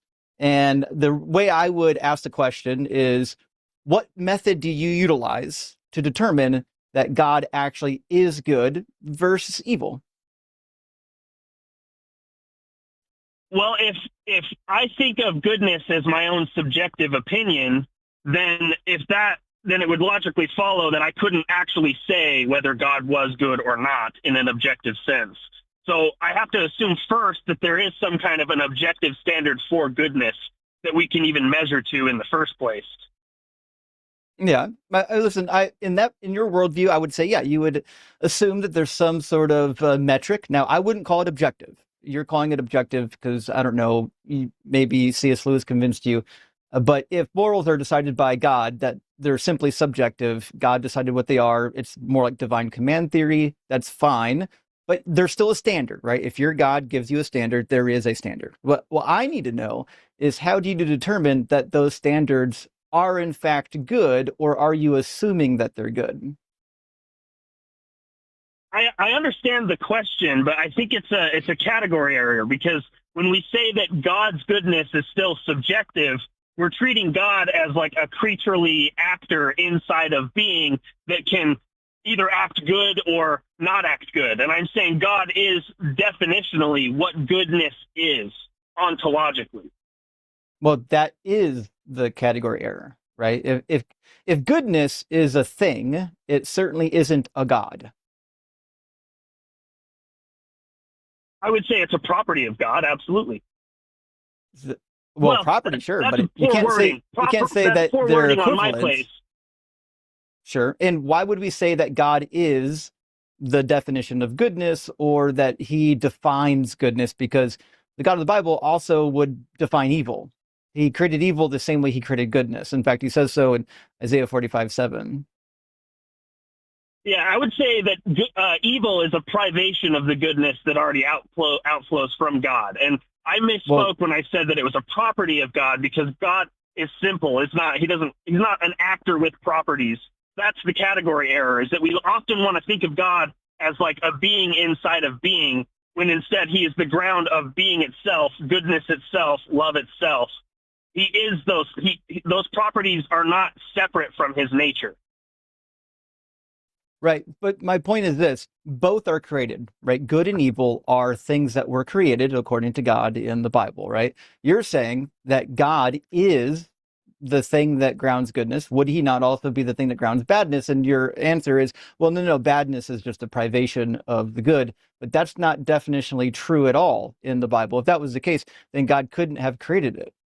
By the way, if it were just a privation of goodness and God is the standard of good, then God is definitely the standard of evil. He'd have to be. I mean, it's like an old joke. I'm a magician and I'm prepping a magic show for NanoCon at the end of this month. By the way, I should go to NanoCon Rocks and do more about that. But one of the cool things, especially if you're doing a show for kids and you get two kids up on stage and you're going to have them move something, you make sure that, like, for example, I want you to set this bottle down on the table, but I want you to make sure that this bottle is exactly the same distance away from that bottle as that bottle is from this bottle. And so if God is the standard of good and evil is just basically the distance from good, then God is the standard for evil as well. God would be the light by which you could cast a shadow from to recognize evil. That's how I would probably I didn't really need you to come up with another analogy. Mine was perfectly fine. I'm not disagreeing. I just wasn't. You're not disagreeing, but you're not adding anything. So Justin's trying to ask you. I'm still wondering, how did you determine that God is the standard of good? Like, for me, when I was a Christian, one of the important things was recognizing that how did I determine that God was the good one and Satan was the evil one? What standard could I possibly use? So you're saying God just is the standard, but how can you demonstrate that? Well, because I have to assume that there is a standard. Otherwise, it's just opinion. You don't have to assume that it's standard, but even if you feel like you have to, would you agree that even if you're convinced you have to assume something, that you could be wrong? Sure. And if you're convinced that you have to assume something and you say that's the standard, that by definition becomes a subjective declaration by you of what the standard is and not in fact an objective standard.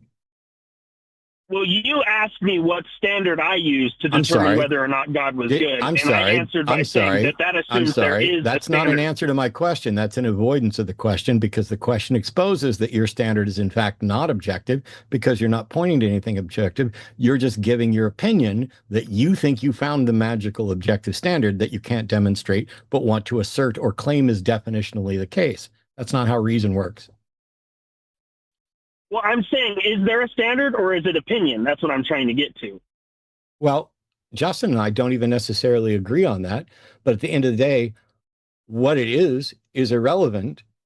What you're claiming is what we're addressing. And if you're running around saying that there is an objective standard and you have found it and you can demonstrate it and you fail to demonstrate any of those, that's your problem, not mine. Like, I don't know what it means to exist outside of space and time. Christians and theists, and they'll tell me constantly, God exists outside space and time. And to me, existing outside space and time is, as far as I can tell, identical, not indistinguishable from non-existence. That which exists for zero time is identical logically to something that it doesn't exist at all. But they keep saying it makes sense. But then they also say the Trinity makes sense and that God is the foundation of logic. And every time I ask about these, they fail to make a logical, valid, and sound argument supported by evidence. Instead, they try to define stuff, declare stuff, or express outrage at somebody else's opinion or lack of opinion. It doesn't matter what anybody else thinks about morality or logic. You either have a valid and sound case for God being the ground of logic and for God being the ground of morality, or you do not. And so far, you do not. So are you saying that you think there is a standard for logic and reason and goodness? Or are you saying I'm no longer going to answer your question, because I've told you about, I've already answered this, by the way, and so is Justin. I don't think you have. Also pointed out, and I answered this, and so is Justin, and I also pointed out that it's not relevant. So I'm not going to answer your question again, just so that you can deflect. It's not relevant whether or not there's a standard for goodness. No, my opinion about whether or not there's a standard is not relevant to this conversation about whether or not you are going to continue to fail to demonstrate your claim. Well, you're critiquing my opinion that there is a standard. So I'm asking you to tell me your opinion is contrary. No, you haven't. I first of all, I've already given you my opinion, but second of all, I'm not here for you to have me critique my opinion. I definitely don't need people who don't understand logic and reason, people who aren't qualified to critique any of these opinions. Why would I care what your critique is? But at the end of the day, your critique of my position is irrelevant to whether or not you have a valid and sound argument. You do not. What evidence would count for you, Matt? What evidence for what? What's the claim? Yeah, I mean, because I said that I think there's a standard for goodness, and then I say that because there is a standard for goodness, that must point to something as an objective standard. And then you want to dismiss that, which is fine, but I'm just curious, what evidence would actually be convincing that there is an objective standard for goodness? I have no idea, but I can tell you I've already answered your question, but you weren't listening. So it's unfalsifiable? No, I'm sorry. Are you now trying to pretend like you're smart and understand things? Because you're not. The fact that I'm not going to explain my position to you again does not mean that my position is in fact unfalsifiable. You're so desperately flailing around with concepts that you do not even begin to understand, that instead of being able to demonstrate that your God is the foundation of logic or the foundation of morality, all you can do is try to find a way to attack somebody else's position, which I gave you plenty of opportunities for, but you don't understand the subject enough to actually do it. You've been attacking my position this entire time. I gave you plenty of opportunities. I gave you plenty of opportunities to do it, but you don't know what the fuck you're doing. And so that's why you're trying to get me to answer questions. I'm sorry, I'm still talking. At all. I'm sorry, I'm still talking. You don't seem to understand you don't seem to understand what is going on here. I'm smart enough not to fall into your stupid hole. And your stupid hole is to say, hey, I failed to make my case. Let me get Matt to make his case, and then I'll see if maybe. Well, you told me that there's nothing that would actually qualify. Here, I'm going to have to mute you because I'm never, ever, ever going to allow you to talk over me. That's not fucking happening. What you're doing right now is predictable and obvious, and we've all seen it countless times. You've been embarrassed publicly. You came in all cocksure and confident that you could make a case for something. And when asked very simple questions, one of which is still over my head, prove that your God is the grounding of logic, you presented personal, anecdotal, fallacious equivocation fallacies. And when you got exposed and rubbed raw in front of everybody, then you decided, well, maybe they can't answer the question either. Even though we had already both expressed it, Justin saying that there is no objective standard, and me pointing out an objective standard, which I've also done in a video, which you can go watch. Because at this point, I think you should be paying me. It seems like you want not just a call in and to defend your position, but you'd like to debate my actual position. And that's my job. And for that, it would be $5,000 plus expenses to do it in person, or you can just go watch the video on my channel and maybe learn something. But when you try to do does that mean your position isn't falsifiable? You're embarrassing yourself. Because everybody watching this knows that you do not understand the concepts involved. You don't understand what a valid and sound syllogism is. You don't understand what evidence should be compelling. You don't understand what logical fallacies are. You think that somebody needs to name your logical fallacies, when in fact your informal arguments are structured in such a way that there could be countless logical fallacies in there because you're relying on feels. You, as an atheist, you thought everything was the consequence of evolution, but you didn't see how evolution could explain a truth monitor, something that valued factual information about reality over incorrect information about reality, which is, by the way, not a very difficult concept. In life, generally speaking, you do not have to have a perfect understanding of reality to survive, but the further your internal model of reality is from the actual reality, the more difficult it's going to be for you to survive and thrive and pass on your genes. That's one of the most obvious things I could imagine. And it's why when you say your lack of imagination about evolution is what led you to conclude, therefore God, yeah, I knew we were going to end up here because, first of all, you want to talk about what's unfalsifiable.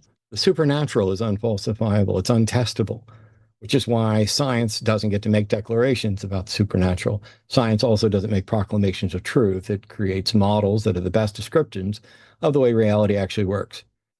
As I pointed out at the beginning of this call, nothing about how you came to your understanding of God was contingent on any of my views.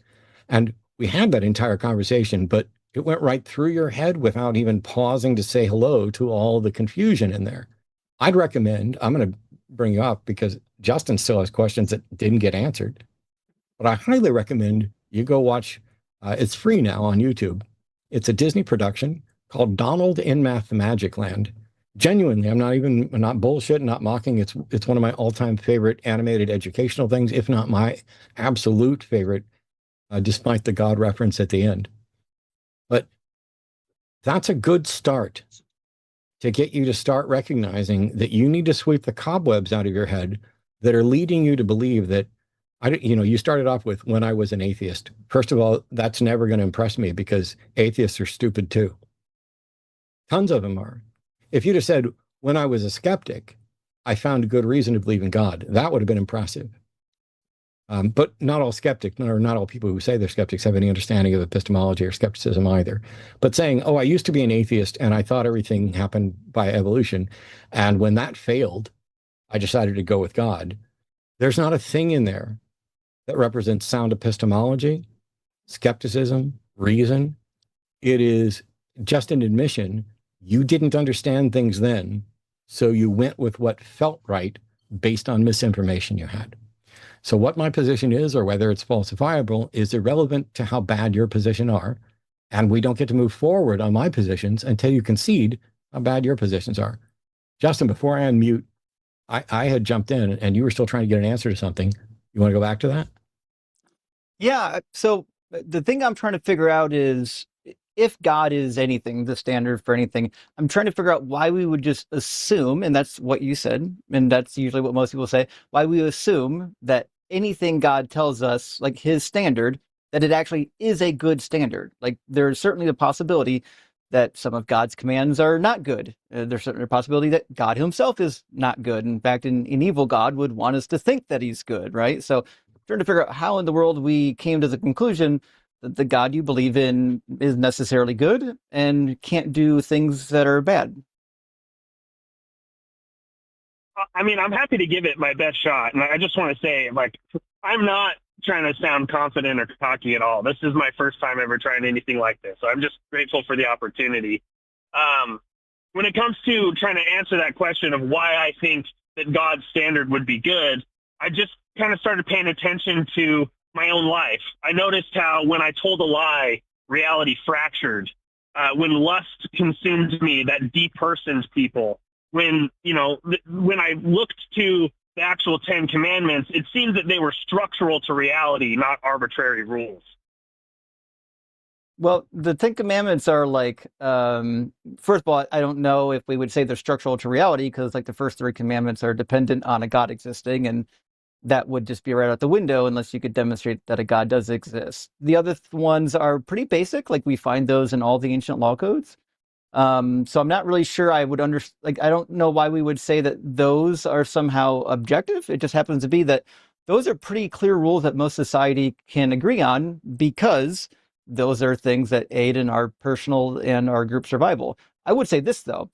The 10th commandment, the one that says not to covet your neighbor's wife, slave, ox, donkey, and anything else that belongs to your neighbor, that's pretty horrific. It does demonstrate that the morals that you find in the Bible do change over time. The idea that God would allow you to even have a slave, enough that he would tell you not to covet your neighbor's slave, is deeply problematic if you do believe that God is the objective source of morality. It also suggests that your wife is property. Right. Yeah, I wouldn't even begin to try and answer the complexity of like the problem of evil or slavery in the Bible. That is something that I myself, I don't think I quite have the language or the experience to try and answer that for you. I think that it does make sense if you look at it from a more theistic worldview, but I guess you have to kind of a priori grant those things first before you even approach the question. Well, I could grant that, like in your worldview, that the God or some kind of a God exists. What I'm trying to figure out is why we would assume that the God is good. In most classical theistic, concepts, there's not necessarily the assumption that God must be good. In fact, even in the Greek pantheon, some of the gods that Plato would have believed in, some of them weren't good, and they didn't always behave good, which is why we get things like the Euthyphro dilemma, right? So I'm trying to figure out why we would just assume that this God you believe in is necessarily good. What would be a good, argument for why the God has to be good, and how do you know that the God is good as opposed to evil? Because in the Bible, God does explicitly say in Ezekiel 20 that he gave bad commands. And from what I can tell, it looks like he gave a bunch of them. Well, again, this assumes that there is an objective standard for goodness itself. And I would just make an appeal to that. I would say, if there is an objective standard, we have to measure it by something. Well, but you don't know what it is or not. That's the point. What I'm saying, in your world, first of all, it's not objective. If your God made it, it's dependent on a mind. God's a mind, and that makes it subjective. It's just not subject to our minds, it's subject to God's mind. So the word objective isn't going to do anything for you here. We can assume that there is a standard and that your God said it, and that's fine.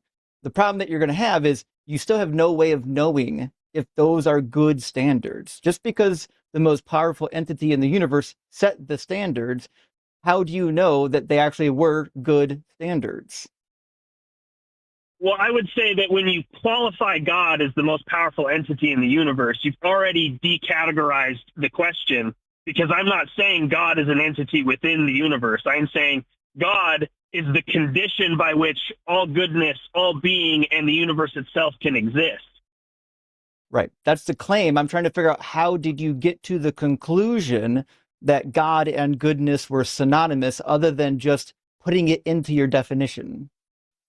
Because we already act and live as though there is an objective standard. And if we act as though there is one, then there must really be one.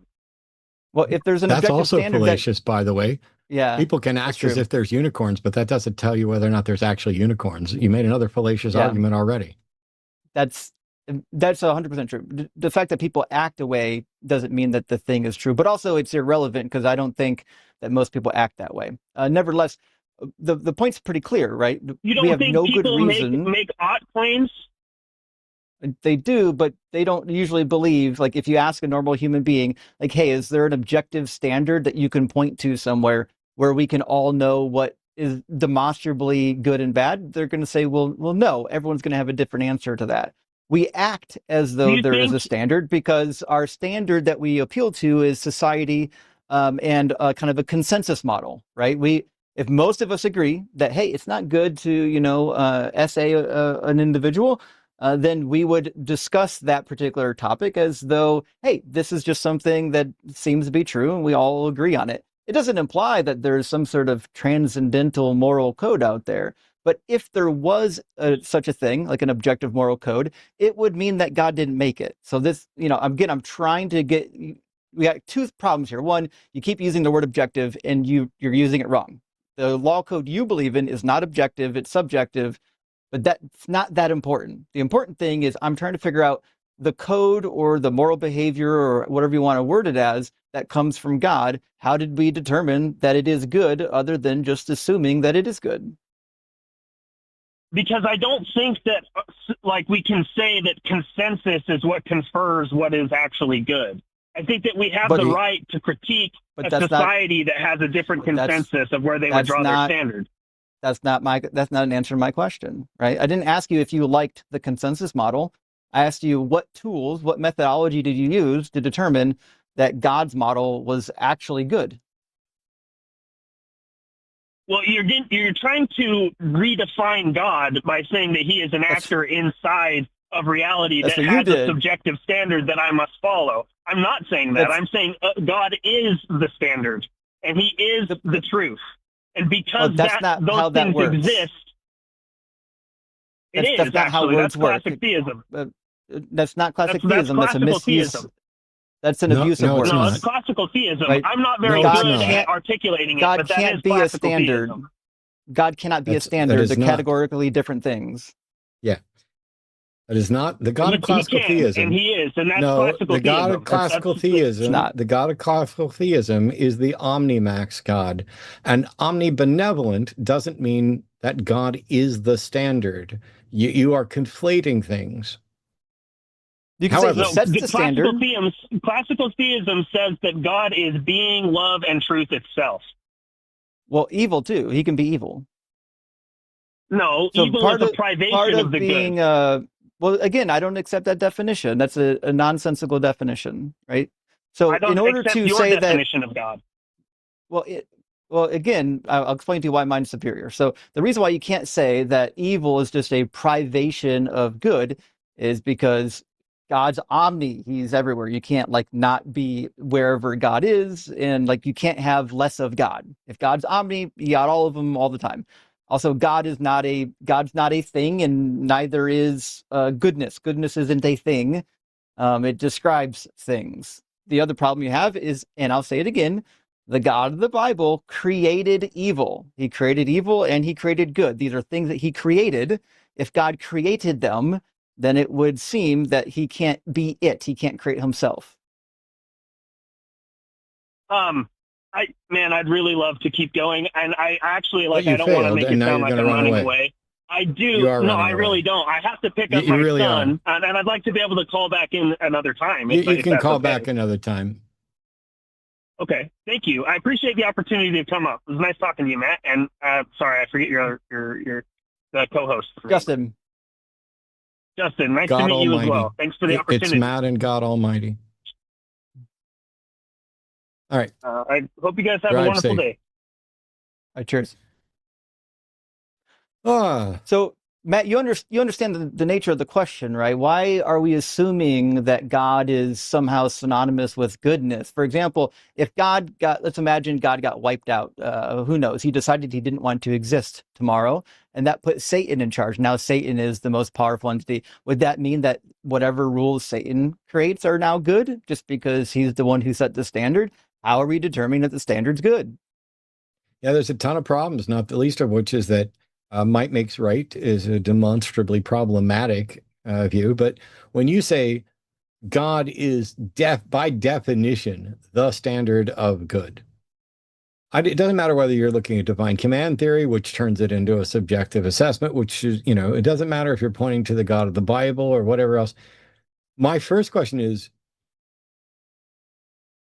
not how did you determine that what God says is in fact, the instructions from God are in fact good, because then they can just say, by definition, it's good.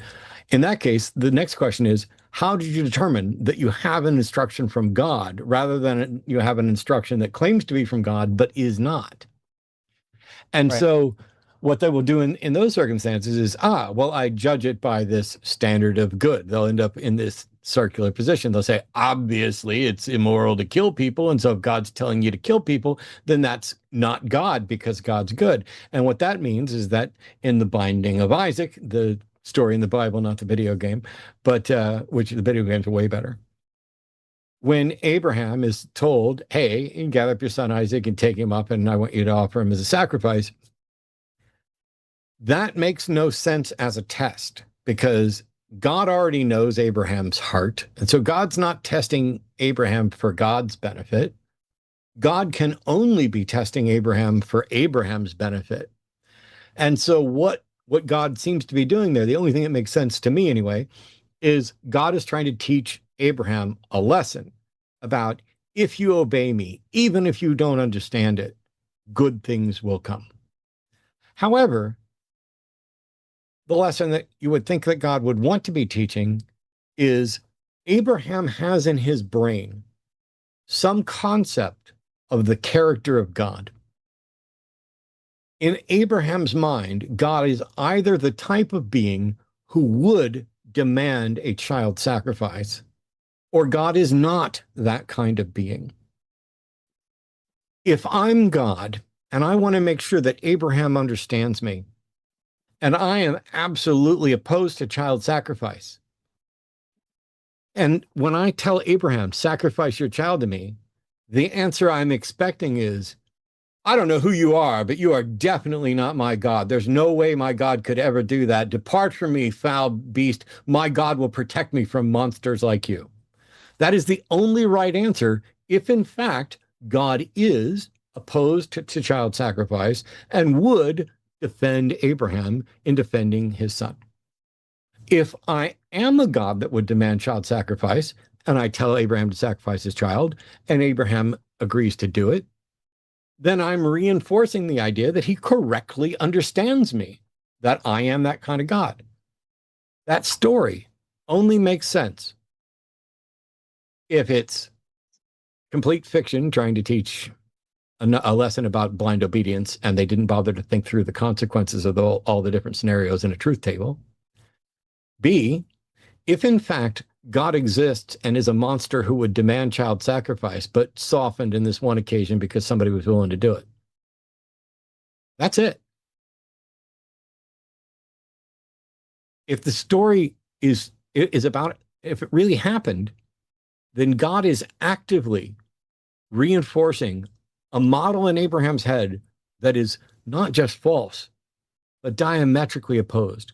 It's like saying, Abraham, I'd like you to go grape that person, slaughter those 3 children, steal that calf over there, sacrifice your son, and then take a big old dump in the tabernacle. None of those things are supposedly consistent with the character of God, And anybody who understood the character of God would be like, I don't know who you are. You're incredibly powerful. You can stuff me like a bug, but my God will protect me from you because my God would never demand those things. The Bible's, it's ridiculous. It is a con job. Yeah. It's also true, and I think you mentioned it just briefly, and it's important to recognize. I used to talk about this more with the objective moral issues. If we could imagine that there was an objective moral code, how could we determine which ones, right? How do we determine that your God gave them? How can we determine that they didn't come from Vishnu? What methodology? So we end up in this situation where, sure, we could, even if there was an objective code, you're left with your own subjective faculties to figure out what they are. Yeah. You can't just assume that your God is the one that gave them. Yeah. Running around thinking that you have any sort of sensus divinatus is necessarily subject to the fact that we are flawed thinkers without sufficient access to the information to reach a conclusion. There's a reason why scientific methods do not confirm or even begin to test supernatural causation. We don't know of any method by which we can confirm that the supernatural exists and can interact with reality in a detectable way.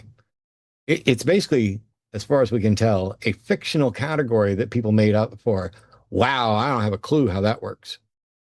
And that's fine. If in fact we find out that there's some other realm that is, coming in through ours, whether we've got incursions and we're in the MCU or whatever it is, that will be demonstrated to a reasonable, epistemological warrant. I know it sounds complicated, but it just means the time to believe it is when there's sufficient evidence to conclude that that is the most probable answer. Right now, science doesn't have the best ability to investigate that. And so there's this space and gaps in our knowledge, and people are plugging it with their religion, and it provides them comfort because it's really uncomfortable to run around going, wow, I don't understand morality at all. I don't understand why logic is this way. How can I rely on it? How do I do this? And instead of saying, wow, it's really fun to have a great mystery to work towards, and it's really discomforting to have a mystery that we don't know that we're going to actually be able to solve. And yet, despite, my view on morality has shifted, and there'll be an updated video. However, I still wouldn't say an objective moral foundation is required for there to be moral foundations, and for some of them to be more obviously correct than others. I'd recommend the lecture I gave 15, 16 years ago on superiority of secular morality that advocates for a subjective moral foundation where you can begin. And if you don't want to call it morality, that's fine. But if you agree that you care about well-being, if you think that life is generally preferable to death, health is generally preferable to sickness, and that liberty is generally preferable to confinement, those three foundations, you can build a platform off of it. Those are completely subjective. You could make them arbitrary. You could start with death is preferable to life and see where that gets you. We happen to know it doesn't get you very far because people just die. And so we can build on that. But it doesn't have to be that is the objective standard. However, we can still show that as a standard demonstrably leads from that starting standard to a better world, better in pick your measurement, however we're going to agree on it, healthier, happier people, live long, less conflict, more freedom, etc. That leads to a better world than, let's say, advocating for the Bible. Because I get weirded out when people are like, oh, the Bible is the gold, or God is the gold standard, and I'm talking about the God of the Bible. And then, like the last caller, it's like, oh, let's see, I wrote it down when he said it. I can't give you explanations for things like why slavery is in the Bible. You don't think that's important? You're sitting here saying that God is the foundation of good, and you're talking about the God of the Bible, and you know that the Bible advocates for owning people as property, and yet you don't have any sort of satisfactory answer to that. I would say that at a minimum, you need to have some sort of explanation before you can even continue talking about how that's the standard of good. That's in part why Justin was asking the questions he did. Like, how do we determine that just because you think, your God said something, you think your God said something, how do you know that makes it good? We got more colors.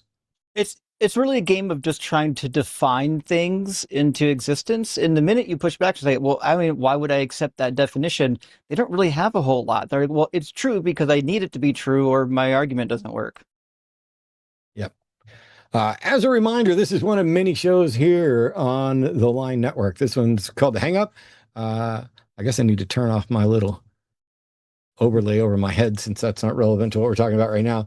This is called The Hang Up. It's one of the shows that I ended up doing. I also do shows on Sunday. Sunday afternoons, we do the Sunday show. Sunday in the evenings, we do the Sunday show after dark. There's also on Mondays, Skeptalk, where we focus a little bit more on science. I think the last Monday Skeptalk was great because it was Erica Gutsick-Gibbon and Dr. Blitz both here and join a show together for the first time. If you didn't see it, you can go back and watch it. You can like and subscribe and support them across the board. Two great scientists and science communicators that verifiable geniuses. Yeah. I will talk up Justin all the time. I don't tend to talk up Forrest because, fuck that guy. No, Forrest is genuinely one of my best friends, but I like messing with him. But I'll talk up Justin because I think I'm not going to, do it too much on the show, but Justin's one of the best I've ever seen at this. And I've been doing this a long time. But let me tell you, Erica and Blitz are smarter than the two of us combined without even trying. Like it's embarrassingly. I love when I'm in a room where I'm not only the least smart person, but I could probably be accurately described as fairly stupid compared to the other people in the room. And the Line is building a network where I get to feel like that all the time. And you should too, unless you're somebody who should be, listen to it. Man, it's temperature up here is really picking up. I'm going to set this call live and see, because I talked way too much on the last one. We got another theist at least, so this should be fun. Yeah. Peter's a theist, pronouncing him from Illinois. He's calling to object to the fact that God does not grant logic, but is here to prove that God does, and God is necessary for the interpretation of logic. All right, Peter, have at it. Welcome to the show. Yeah, hello. It's an honor to be on here. But yeah, I think that God is necessary for logic because I think logic is a useful fiction. And for any sort of subject to interpret logic, there must be a creator in which creates the subject. Do you, and I could be wrong, it sounds like you might actually have a real argument. Do you have premises to this argument? Because if so, I'll write them down. I don't have like a formal syllogism at the moment, and I think if I gave one, I'd butcher the argument. That's fine. That's okay. Did you just say that if there is a subject, there has to be a creator for that subject?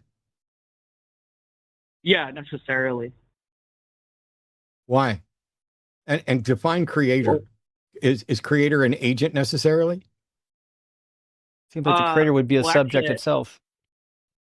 Well, I think that for any sort of like coherent conversation about theism, I think that anyone would have to commit to God being a mind. But just to be clear, yeah, I would say that God is a sort of agent. I do have an argument. That's not what I asked. That's so weird.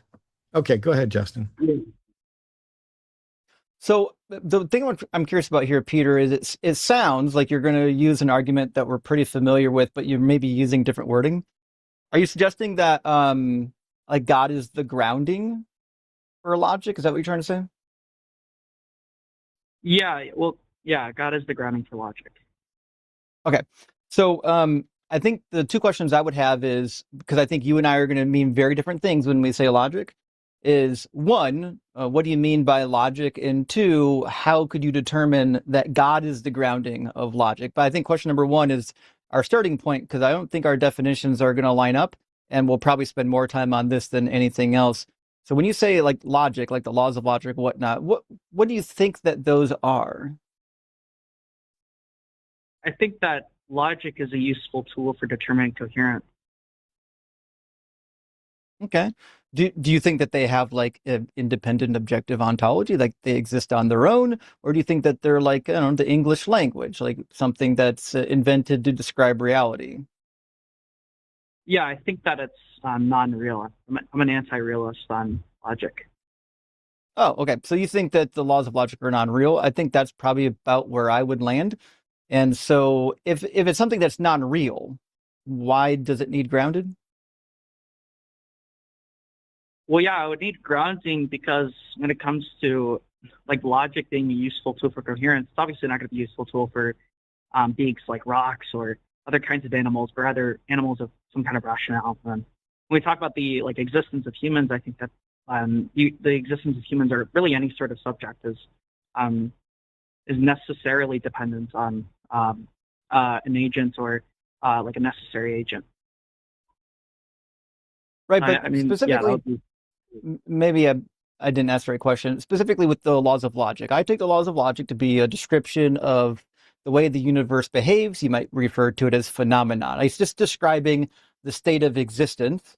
And it's literally, I mean, it's almost just describing the way we think about existence, right? So if I say this tape measure is a tape measure, cool. Well, it is a tape measure. I defined it as a tape measure, which means it can't not be a tape measure because I defined it as a tape measure. That's like, the law of identity, right? So why would we think that this needs grounding at all? It's just me giving an identity to something. Why does that require grounding? Well, yeah, I think that when we talk about logic, well, it needs grounding because for any sort of abstract object, it obviously needs a rationale. I mean, like, imagine if we had like morality without moral agents, and that would be quite incoherent. Well, like morality in my worldview is like grounded in human minds, right? Same with the laws of logic would be the same. They're grounded in the human mind. It's laws that we invented to describe the way, existence happens or how we define existence. We hold the same view then.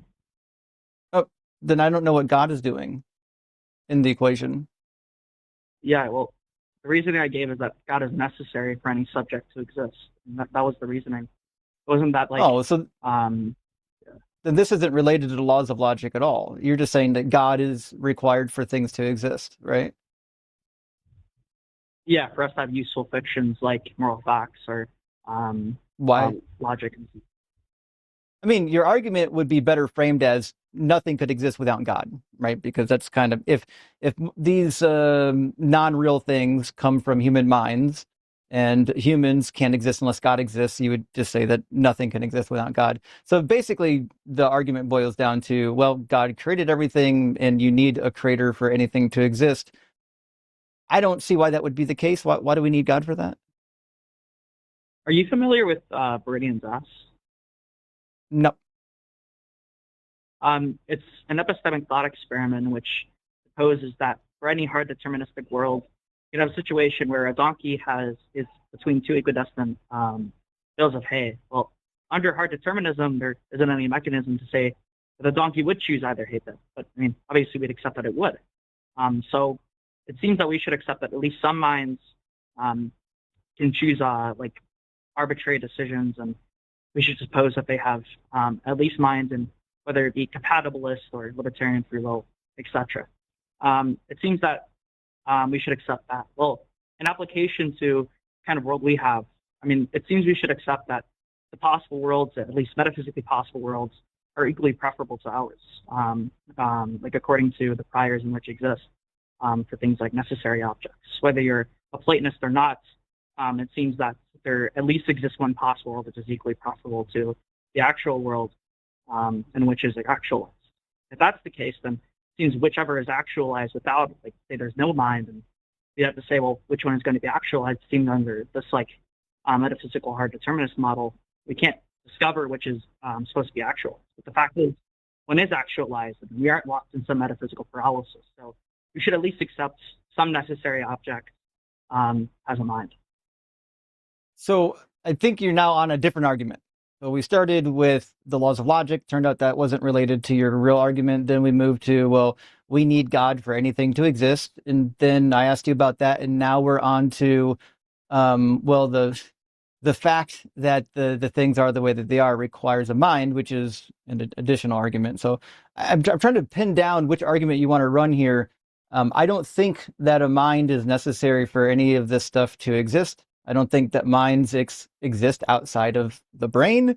I don't think that we would need a God for minds to exist.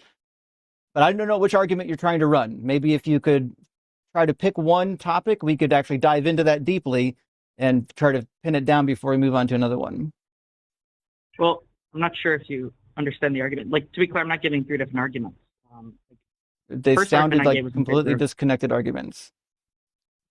Well, hold on. When I say that there must be a God for things, for objects, I mean, that still holds the argument. Say if there was no mind, it seems that nothing would exist because no world would be actualized because we'd be locked in a metaphysical paralysis like the ones we find in Freudian's Ops. But I mean, that's the view. But that's what I necessarily have in mind because the actual world exists. But that's what I'm asking about. Why would we assume that anything here that's in existence is the product of a mind? Yeah, because there was no mind and you would be locked into a metaphysical paralysis. If there's no minds, I mean, the idea of metaphysics wouldn't exist. The idea of metaphysics wouldn't exist? Yeah, like that's metaphysics is kind of what human beings are engaging in, right? We're talking about the things that exist. Mm-hmm. But do you think that the nature of reality is like subjective? No, Peter, I'm going to fix this Burden's ass thing. You ready? Burden's ass is bullshit. It is a thought experiment that should be wholeheartedly rejected, both as being unrealistic and impractical. Because in reality, if the donkey, there's no scenario in reality in which the donkey has 2 piles of hay that are both equidistant and equal value and identified at exactly the same instant and equivalent in every other way. Whatever difference there may be between the 2, there will be some difference. But even if we constructed it where they're functionally identical, but one of them is 1 pace farther away from the donkey that chooses the one that's farther away is demonstrably better off than the one that chooses neither. So it's not the most efficient path that is necessarily the thing that should be considered. It is a path, and that's the way reality works. First of all, we're not necessarily in a hard deterministic universe, but to the extent that the universe is deterministic, it wouldn't matter what the choices would be or if they were rational. A choice is preferable to no choice in that scenario. And so as long, even the most irrational donkey, well, the most irrational donkey is the one that doesn't make the choice. And a perfectly rational being should be able to recognize that not making a choice will lead to stardom. And so these sort of contrived thought experiments don't get us to anything in reality. So when you want to assert that because of something like Burden's ass thought experiment, that means that there must be some mind agent that overcomes this, you still haven't demonstrated that, because maybe the mind agent that would solve the problem for you is the one that consistently guides people to the lesser of 2 rational options, but the one that's more rational than no option. I'm not sure what you mean that exploiting that problem isn't useful. I mean, obviously, it's nomologically possible. I mean, there's no nomological impossibility with it. Number 2, I'm not like the kind of view you're talking about in which it's not possible, or not that it's not possible, it's unrealistic. Well, I mean, a hard determinist would still have to answer the question of how it's the case of which it would choose. You're not really, it doesn't really answer the question if you just say, well, it's unrealistic. Well, I mean, thought experiments still stipulate. I'm sorry. Not only did I not merely say it's unrealistic, but I gave a lengthy explanation of how it can potentially be addressed. And I pointed out that we're not in a universe that is purely hard deterministic. So I don't know why you're bringing up what a hard determinist would say. Are you going to bring up what, somebody else who doesn't agree with me would say? The point is that Burden's asked no thought experiment about the foundations of reason and what sort of decisions may or may not be made necessarily demonstrates that some magical being exists outside of well, you haven't decided, you haven't declared where or how this being exists. And so you're trying to basically say there must be some solution to this problem, and I'm going to call that solution God. Well, you can do that for any number of paradoxes, and you still haven't demonstrated God. Yeah. Well, first of all, you still haven't demonstrated that I'm illogical about impossibility. But number two, I'm sorry, it wasn't my job to demonstrate nominal impossibility at all. My purpose was to address your false claim that a thought experiment demonstrates God. I'm not saying the thought experiment itself demonstrates God. It's an analogy for like the actualization of possible worlds. I'm sorry, but the question which is above my head, which is where we started, was how can you show God is necessary for anything to exist? And if your bird and ass example was a time-wasting thing that doesn't actually achieve that, can we go back and actually answer that question? How can you show that God is necessary for anything to exist? Yeah, because if nothing existed, if no mind existed, like no necessary minds, and again, we'd be locked into paralysis, which is the context of Brilliant DOS, in which no world is actualized. No, I reject your bald assertion. I reject your bald assertion that if no necessary mind exists, we would be locked in paralysis. You have not made that case. Oh, well, yeah, just to be clear, the reasoning you should accept that is because if you deny that, then you'd be accepting that, however the possible world was chosen to be actualized, there could have been one that was equally preferable. And if that's the case, then, you'd have to be committed to there being a paralysis where no possible world is chosen because there's equally preferable option, unless you could demonstrate the mechanism in which they could choose arbitrarily and which. No, the fact that I don't have a mechanism to overcome the problem does not mean that your mechanism is the solution. It actually does, because mine's more explanatory. No, it actually does not. I'm sorry. Me not having an answer does not mean your magical God did it, or God is the answer, is the right answer. That's fallacious. Also, I would add that something having explanatory power doesn't actually mean that it's real. Like, there's explanatory power in the tooth fairy existing as a child because it explains the money in your pillow, but that doesn't mean that it's real. Well, yeah, you just wouldn't accept that a tooth fairy is real because it's going to be in contradictory with the kind of knowledge that you have. But I mean, as a child, you don't have knowledge of that. As a child, you don't have knowledge of that. What I'm saying is something just having explanatory power is not enough to determine that the thing does have existence. Just to be clear, I'm an externalist. I don't really care whether the child knows. I'm saying that instead of knowledge. Just to be clear, I don't care what you are. I only care whether or not your argument is valid and sound. The more labels you try to put on yourself to sound like you know what you're talking about is just pretentious bullshit that I will completely ignore and dismiss. What you label yourself as is irrelevant. The only thing I'm evaluating is your argument. I don't care if you're an externalist or not. I don't care what your views are about epistemology or not. I care in the sense of if you say X is necessarily a reasonable conclusion and we disagree, we can then discuss that without worrying about the labels or anything else. So we're back to how can you show that God is necessary for anything to exist? And your assertion is that if no necessary mind exists, we would be locked in decision paralysis. How do you prove that that is in fact the case? Yeah, because like under any sort of like naturalist explanations or any sort of atheist explanations, it doesn't seem to be the case that they have a mechanism. In fact, it isn't the case. I'm sorry, but this is embarrassingly bad. This is embarrassingly bad and beneath response and contempt.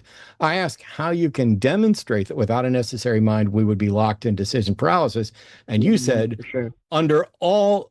You said all potential explanations under naturalism, all atheistic explanations lead to a problem. First of all, I'm not necessarily, you're not, oh, you ran away. Sorry. I'm sorry.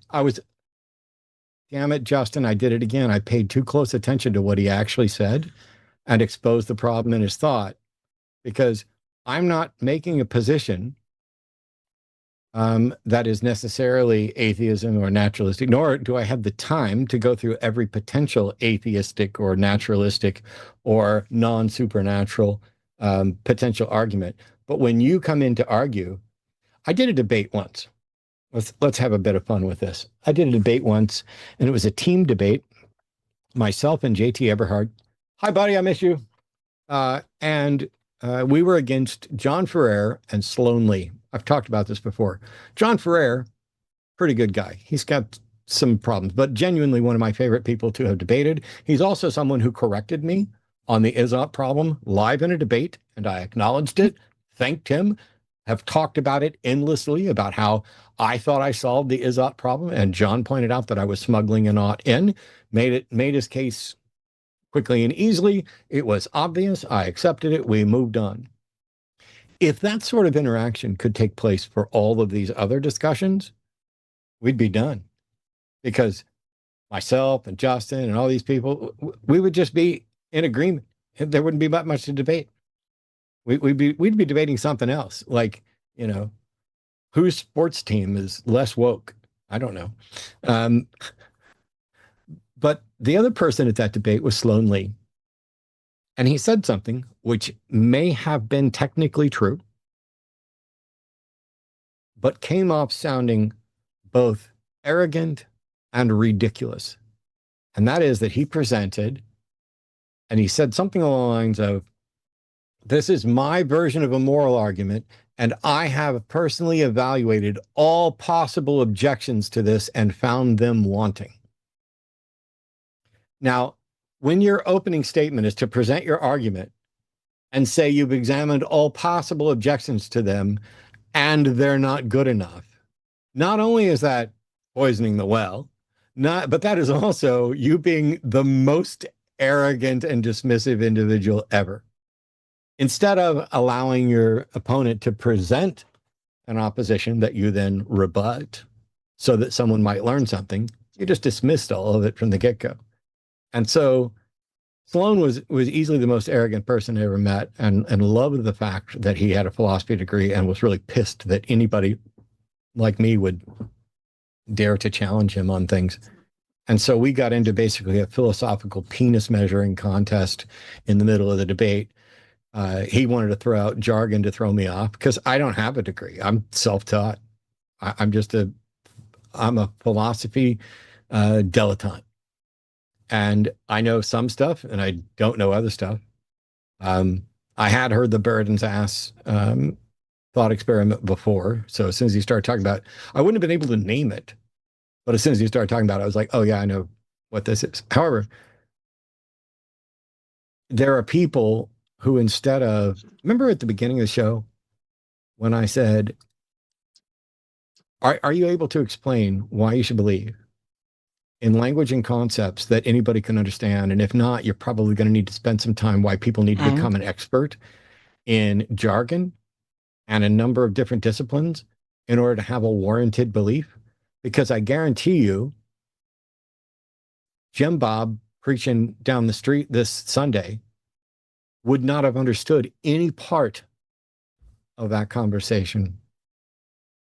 And if in fact, if you want to say there's some kind of being that you think is necessary and that it doesn't have any thoughts about who we are, what we do, who we sleep with, what color our hair is, how we vote or how we treat each other, is not, in any way giving us moral instruction. Okay, fine. I'll just think that you're another, let me have defined God into existence to ease my discomfort with having to say that I don't know whether or not there's a God. Cool. But when you do that, when you defend these deep philosophical abstract concepts and pretend like they are the ones that confirm Jesus, that's dumb as fuck. Like, I probably, if I spent more time, could find a more polite way to put it. But let me tell you, I read my Bible. I preached my Bible. I studied my Bible. My entire thing, 1 Peter 3:15 does not say, hey, be prepared at all times to whip out your philosophy degree and talk about necessary and contingent and determinism and free will. That's not what it says.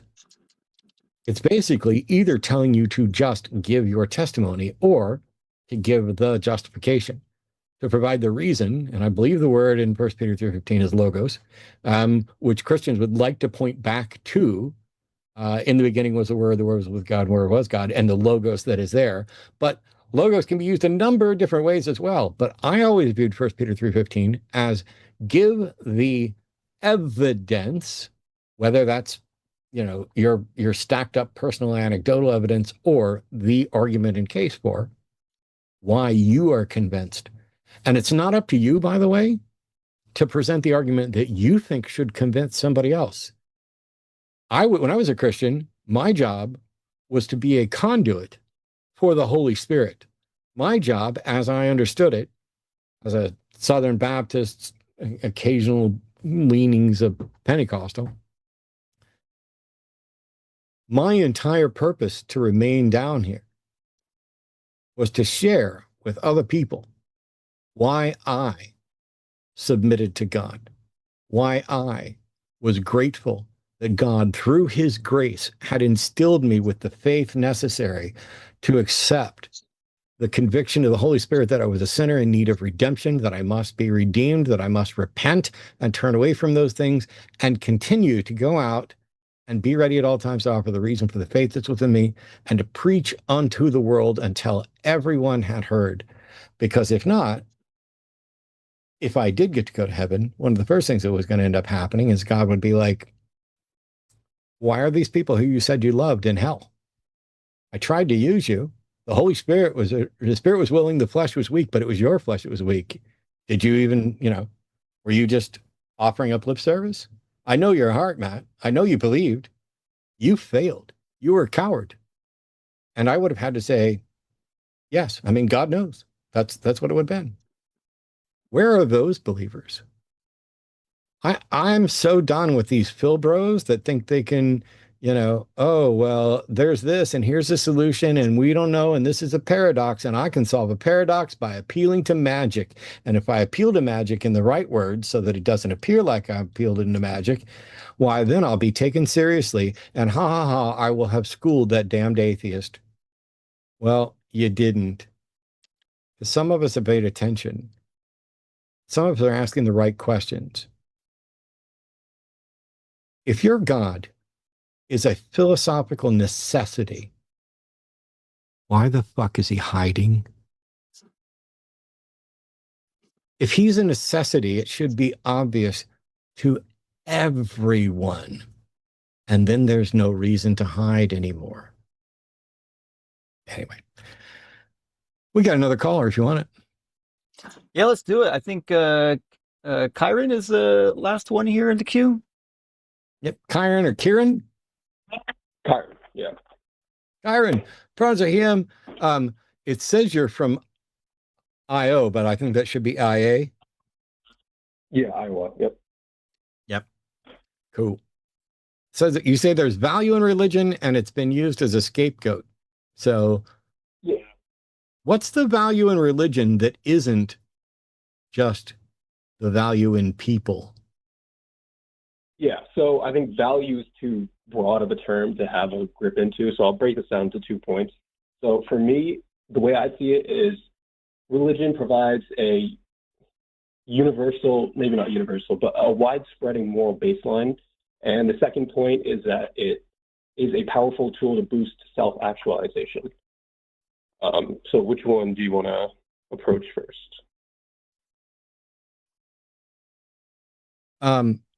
I know what I think. Justin, do you have one of those you'd like to approach first? Yeah, the idea that first of all, you say religion, do you mean a specific religion? Well, I'm personally not religious, but I grew up in the U.S., so Christianity has probably been what I've been surrounded by the most, but I feel like this is applicable to most major religions. Okay.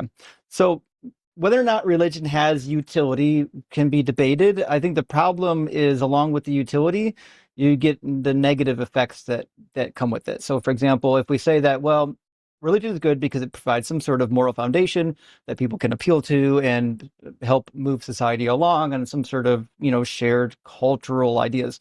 that's cool, but the problem is, like, sometimes your religion includes slavery and, degrading women and, killing children that curse their mother and father.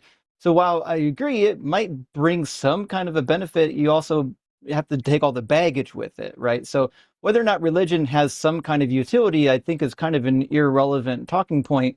And if we say that, hey, we should keep religion around because it does have utility, well, you'd end up with the same problem of like, well, how do we determine which religion is worth keeping and which one isn't? Because if your religion was like, hey, we're going to do child sacrifice every Wednesday, okay, maybe we don't need that one. Does it provide structure? Maybe. I don't think that's meaningful. Okay, so I think my big question would be, do you think that all those things are unique to religion? Like, is this something that has happened after religion, or is it something that has existed prior but just continued to exist following religion? Well, when it comes to like child sacrifice, that is kind of a unique to religion type of situation. But I'm not saying that all of these moral values are unique to religion. They seem to exist independent of religion as well. The problem they have is the minute you attach this to a god, it becomes unquestionable. Now, if your God says that this is the way things ought to be done, well, who's going to tell you that the God is wrong? That's what happens when you give a moral framework that comes from an unquestionable entity that can't be located. While I was on hold, I tried playing around with writing a syllogism. So the way I want to approach it is, if there are 40,000 different denominations and variations of Christianity, to me what that shows is that there is no one real interpretation of the book. And if there is no one interpretation, that means that people see whatever they want to see in the Bible. So it's justification for action, but I don't think it is a driver for action itself, if that makes sense. I mean, it makes sense. I don't know how that addresses my concern, though. Can you bring it back up again? I'll write it down. So the general idea is this: like, if we conclude that like morals are coming from a god or multiple gods or multiple religions, they become unquestionable, right? So if we determine that, hey, we should allow religions to teach people moral law codes and moral behavior and things like that, well, the problem is you're going to have these people who are like, okay, well, God said it, so you can't question it anymore. And if that religion says that, hey, it's okay to stone gay people, well, that becomes an unquestionable moral code now. So the problem is that you can't separate the good parts of religion from the bad parts of the religion. You can do it for time periods and maybe in pockets, but you can't do it indefinitely, and you're going to have trouble. You might as well just say, listen, there's some parts of this religion we kind of like. Hey, how about we just get rid of the religion and say, hey, the reason why we like these parts is because they kind of comport to what we think society should behave like today. But you don't need a religion for that. So that's why I brought up why there's so many different denominations. People do pick and choose what they want to agree with. I don't think that there is. I mean, I've watched the show quite a bit, and whenever slavery is brought up, all the modern callers are under the mindset that slavery is wrong, even if it's promoted in the Bible. It is something that is wrong. So I think it's possible to build. That's actually not true, but I get your point. Yeah, I can't say everyone does, but I do think that some people. You did though. Sorry. Some people, when they're questioned and they're grilled about where they actually stand morally, they tend to go on the side that slavery is wrong. So I think it's possible to build upon the framework, and instead of having a God, we have laws that affect us in the physical world that prevent us from doing certain actions. And I think having the God implication takes off the burden from other people having to hold each other accountable to just having one universal thing held over us, that like you should maintain a certain attitude in order to benefit the society around us. Like there is a community building aspect in having similar. But how do you control? How do you control, right? If you've got a group of people, let's say we've got 30 denominations in my state.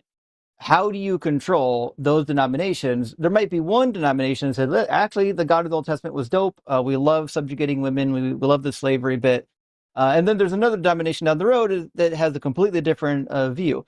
How do you control for that? How do you get it so that everybody is using the religion for good and not picking the horrible shit out of it? That's the problem.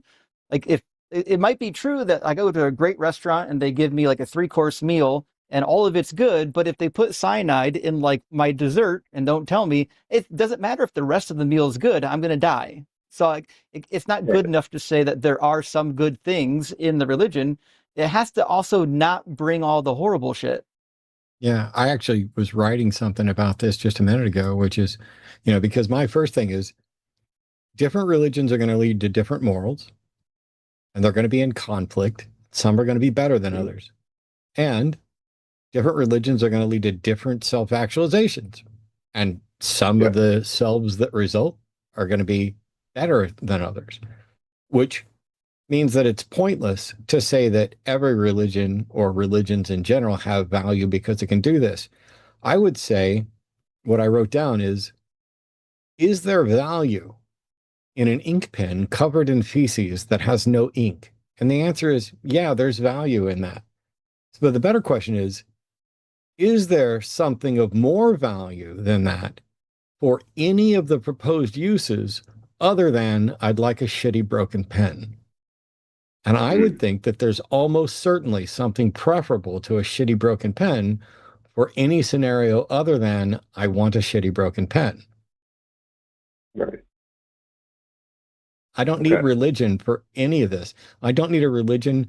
As a matter of fact, I think religions, generally speaking, are going to hinder your ability to become the best version of yourself.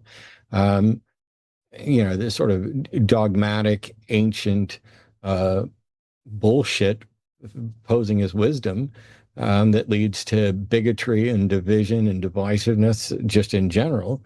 And then when it comes to morals, not only do I not need religion to be moral, but I'd argue that the biggest religions are all absolutely demonstrably immoral as fuck in many regards, and that they only survive because decent people try to spend them in ways to support decent actions, which means that religion isn't helping people become more moral. People are helping religions become more moral. Yeah, I think I can agree with that premise. I think then you are the correct. way I'd see it, so I think I'd see it as religion gives the I don't know, like a vehicle to make it translatable across the generations, right? It provides stories, and it just makes it more uniform across generational gaps. And we can build upon these religions. Like, more often I've seen more progressive Christians, right? Just because they're adopting more modern values. They're not holding true to whatever was written in the Bible. So I think all I'm trying to say is that there is the baseline that it creates, and then we can build on top of that. Why can't we build without it? Do we need that baseline? Personally, I don't see any way that can happen independent of a religion. Then how did the first religion begin if it didn't have that baseline?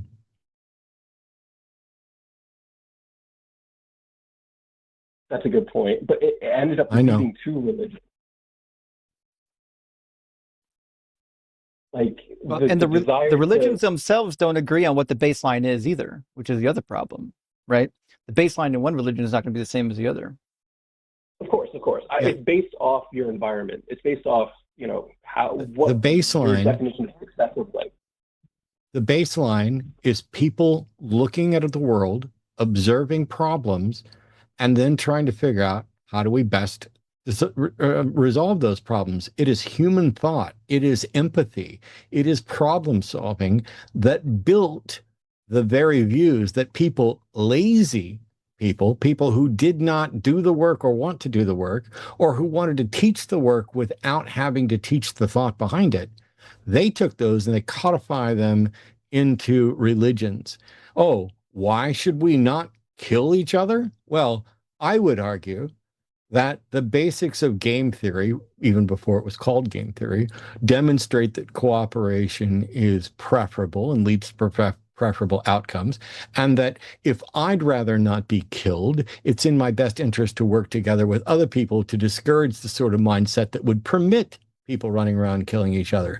But that's a really lengthy, difficult process for some people to grasp. So instead, they'll just say, God said, thou shalt not kill.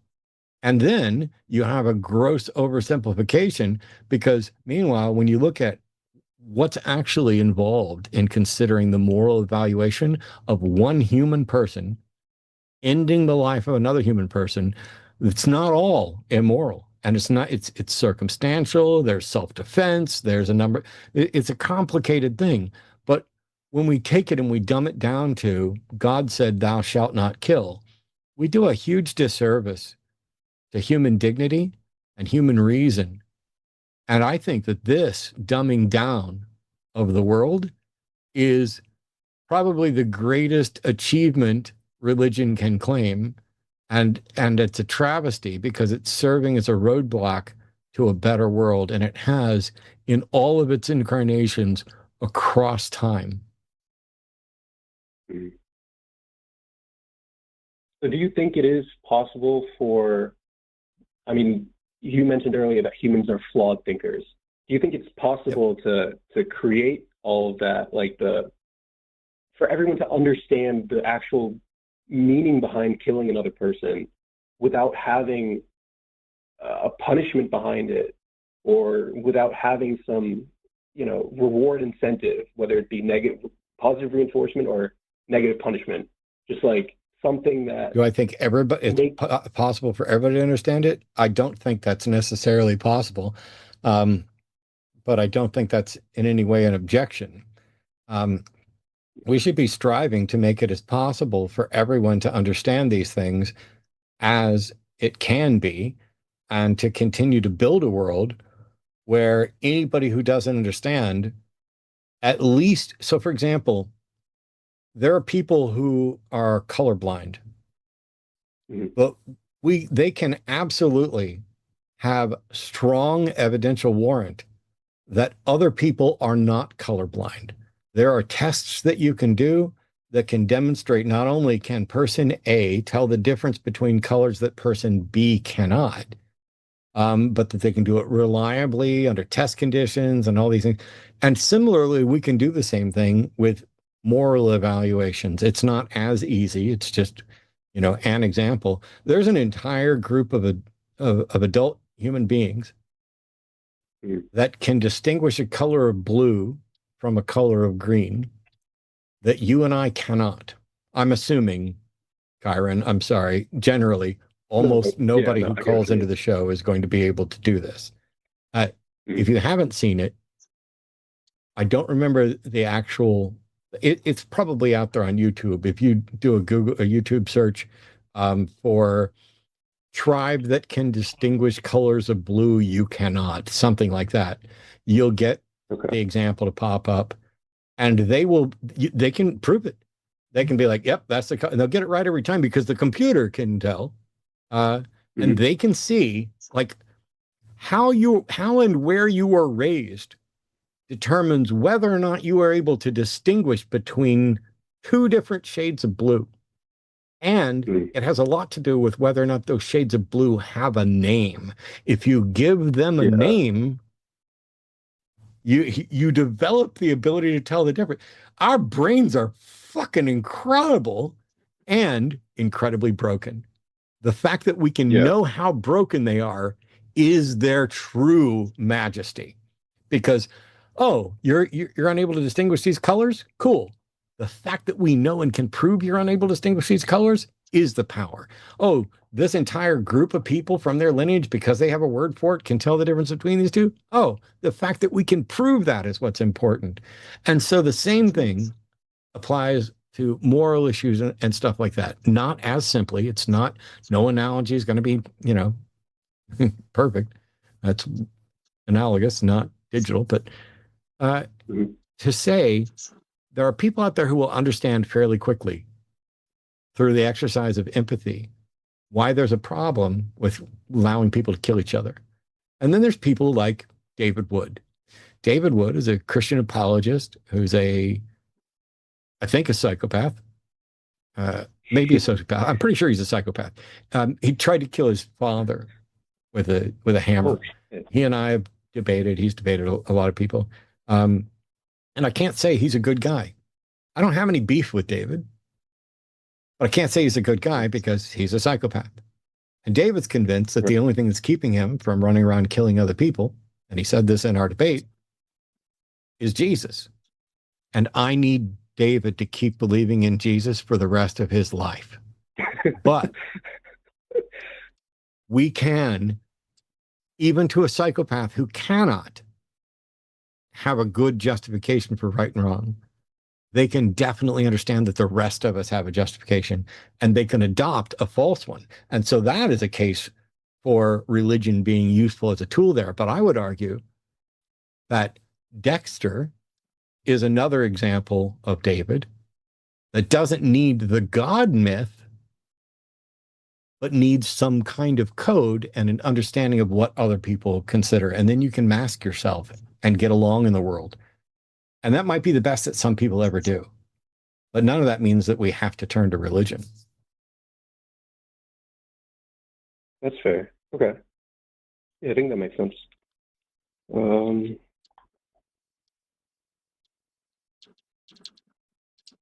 Yeah, I think it's one thing to look at this in I don't know the exact word, in like a neutral sense where like we can start from scratch.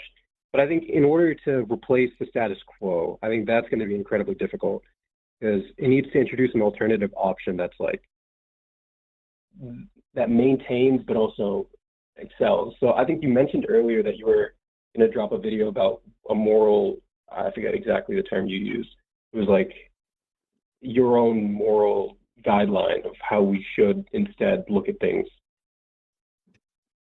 Not quite, but I've changed to where I accept an objective foundation for morality as a necessary thing, that in order for there to be any moral, anyway, I'm going to describe it. It's not going to be like murder's bad and here's why objectively. That's not what I'm talking about. Mm-hmm. So what is it more closer to? Can you give an example? So I don't know how familiar you are with logic, but the foundations of logic are sometimes described as the laws of identity, non-contradiction, and excluded middle. Okay. And there's a number of different ways to express them. You can do it in sentence form. We can do it in one sentence. Everything is what it is, isn't what it isn't, and everything is, and nothing is neither or both. But that's not particularly helpful. You can write them down where the law of identity is A equals A. Law of non-contradiction, A does not equal not A. And excluded middle is everything is A or not A. But the easiest way is to say, draw a single circle. That is visually demonstrably the foundation of all logic, and it must necessarily be that way. This is the foundation of set theory, and this is a demonstration of identity, non-contradiction, and excluded middle. And when people talk about, ooh, there must be some foundation for this, I don't see it. To me, this is axiomatically, and I would argue, if we could demonstrate it, but we can't, necessarily true. That single circle, everything that is in the circle is in the circle. Everything that is not in the circle is not in the circle. And absolutely everything is either in that circle or not in that circle. That is everything about logic in one simple dot on a paper. When I talk about accepting an objective moral foundation, I'm going to be describing that dot and why it's different from the description of a dot that I used to go with. Okay. How do you know what falls in the dot?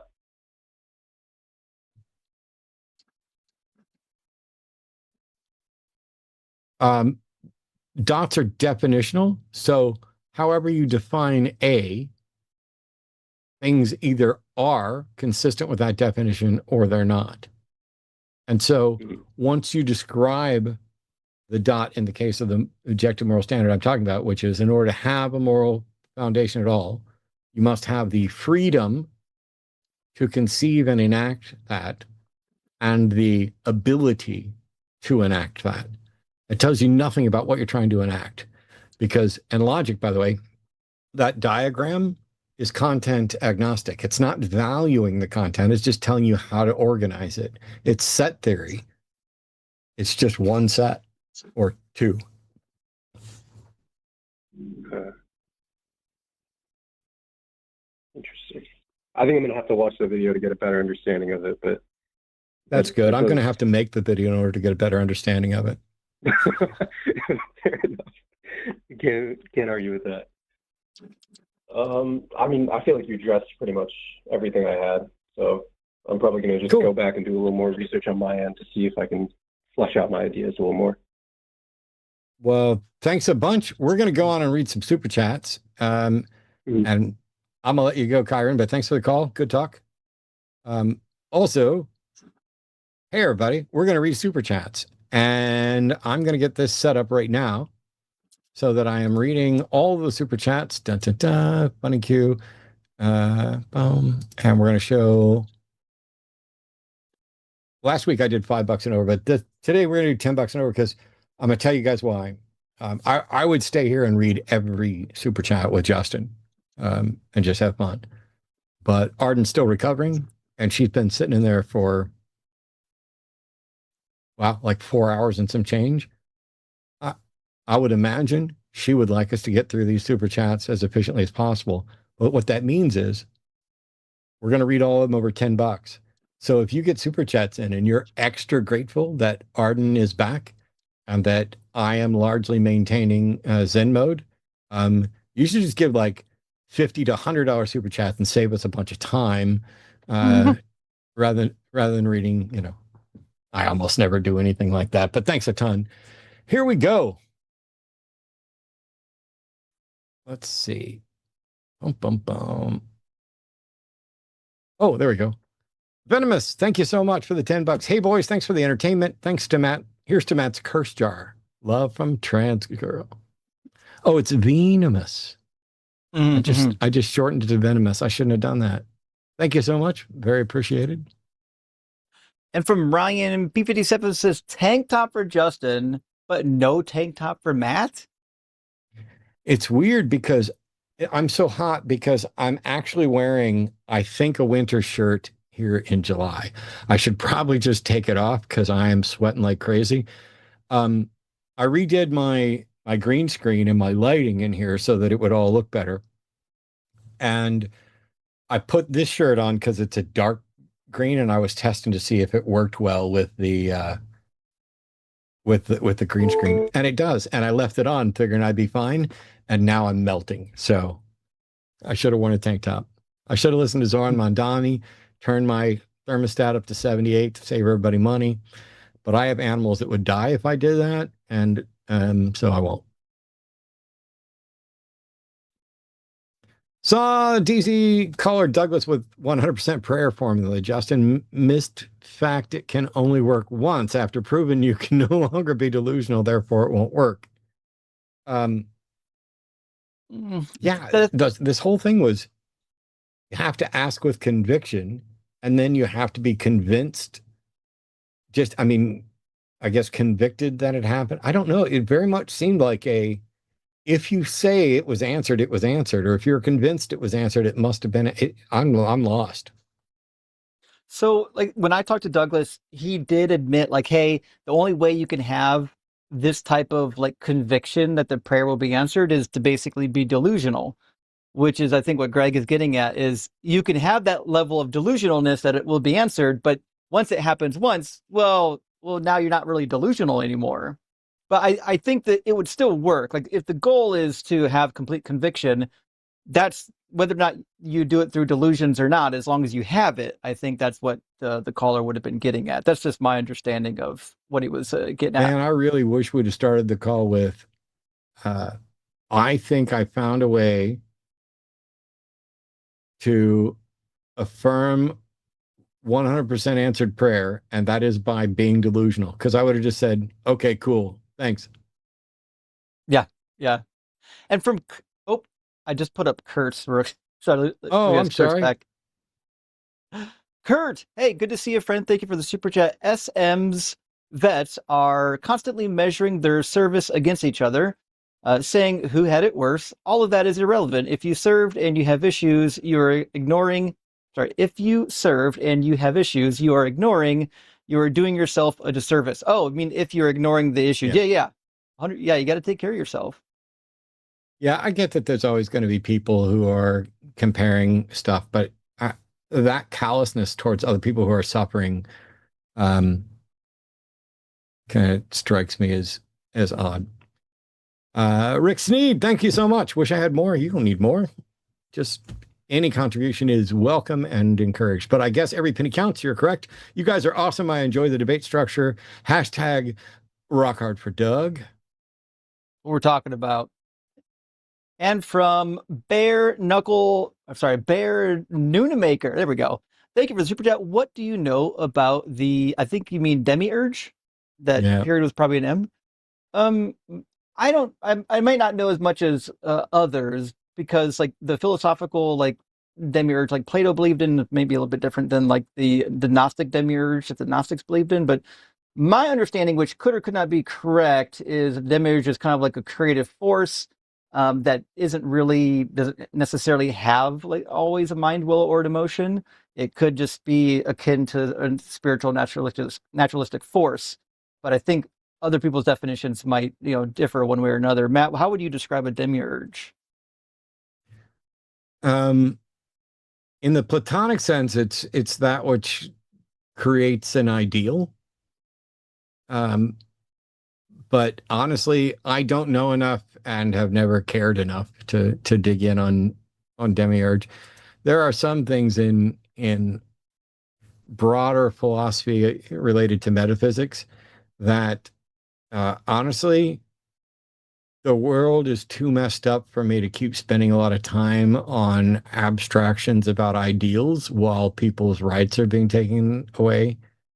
So I dig in enough to have, is this going to be relevant to what I'm trying to do and arguments and discussions I'm trying to have? And if not, I just kind of, let it go. When the world is good enough for me to give a dissertation on demiurges, we're in a good place. So great to hear Arden's voice. That's a fact. Amen. Proof thoughts are just as powerful without the prayers. Yeah, but you know what's even more powerful? An incredibly good surgical team, and support network surrounding it. I have been unbelievably impressed with both the quality of this guy's work, the quality of his character, the quality of his care. Arden is fortunate to be in a Discord group with a bunch of other women who have recently been through the same procedure to discuss things. They're able to share a network. She had her 1-month follow-up appointment today and changed her schedule on her treatments and everything. She's doing great and ahead of schedule. I don't know if she's got her mic and wants to chime in at all, but this guy's outstanding, and I couldn't be happier for her. And I think I'm not speaking too much for her when I say she's thrilled. Straight up. I think so. Straight up, now tell me. That's some classic 90s stuff there. Ali Shauna, thank you for the super chat. As I was getting carded at the liquor store, my Blockbuster card accidentally fell out of my wallet. The cashier saw it and said, never mind. That's exactly what you would expect. Yeah. The cashier must know. Anybody with a Blockbuster card, boom. Yeah, I was talking to Mitch McConnell last night, and I asked him a bunch of questions, and when I was done, the planchette on the Ouija board just moved over to goodbye, and so I guess he's doing well. Greg Markowski, hey man, hope you're doing good. I was late to the party today, so here's a little extra for my punishment. You don't need to punish yourself. That's my job. By the way, I look forward to seeing a bunch of people that I haven't seen in many years. Greg's one of them. I don't know when we'll get to hang out. But if you are looking for people to potentially hang out with, I was going through, and a huge thanks to John and Casey Gleason, not just for sponsoring some of this, but to Casey in particular for putting together a list of these. On July 11th, Seth Andrews and No Illusions will be in Cincinnati, Ohio. You can go to sethandrews.com/Cincinnati to get tickets for that. On July 12th, that's the Ark Encounter protest, the 10th anniversary of this. They did a fundraiser the other night to help with the event. That's in Williamstown, Kentucky, which is, basically just outside of Cincinnati, I think. And you can go to arkresistance.com for more information on that. The next event is the one coming up at the end of the month. July 31st through August 2nd is NanoCon. That's at Montgomery Bell State Park in Tennessee. That's just outside of Nashville. You can go to nanocon.rocks, nanocon.rocks, and get your tickets. There's a great list of people who are going to be there. I will be there. I'm doing a full-on evening magic show. It'll be your chance to see some magic, to ask questions about it afterwards. Don't ask how I did it, because I'm not going to tell you. But I'll be there for other things as well. And NanoCon is one of a handful of conventions that is near and dear to my heart. I've been there multiple times. It's important for people to know. Once upon a time, I was going to a secular convention pretty much every month, if not multiples in a month.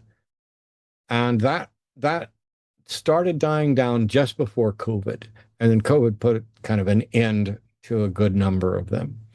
And I'm not talking about just like NanoCon, Skepticon, BajaCon, all these things. I was fortunate enough to get to go to DragonCon. I'm going to go back to DragonCon. I just can't do it this year. There was too much going on, but Arden and I would love to go. She hasn't been yet. I'm looking forward to it. There are great opportunities for you to interact with people. Online is fine. We love the fact that you're here. We love the fact that you're supporting the network, both financially and with views and calling in and giving us information. And I am overwhelmed at the amazing, brilliant people that we get in here and that I get to work with. And there's more coming. There are names I can't tell you yet who are on the guest list, both for this show and for other things here on the network, and some good changes coming. But at the end of this month, NanoCon in Tennessee. August 21st to 23rd, that's BajaCon in Sarnia, Ontario. You can go to bajacon.com. And AHACon 26 is online. It's September 19th.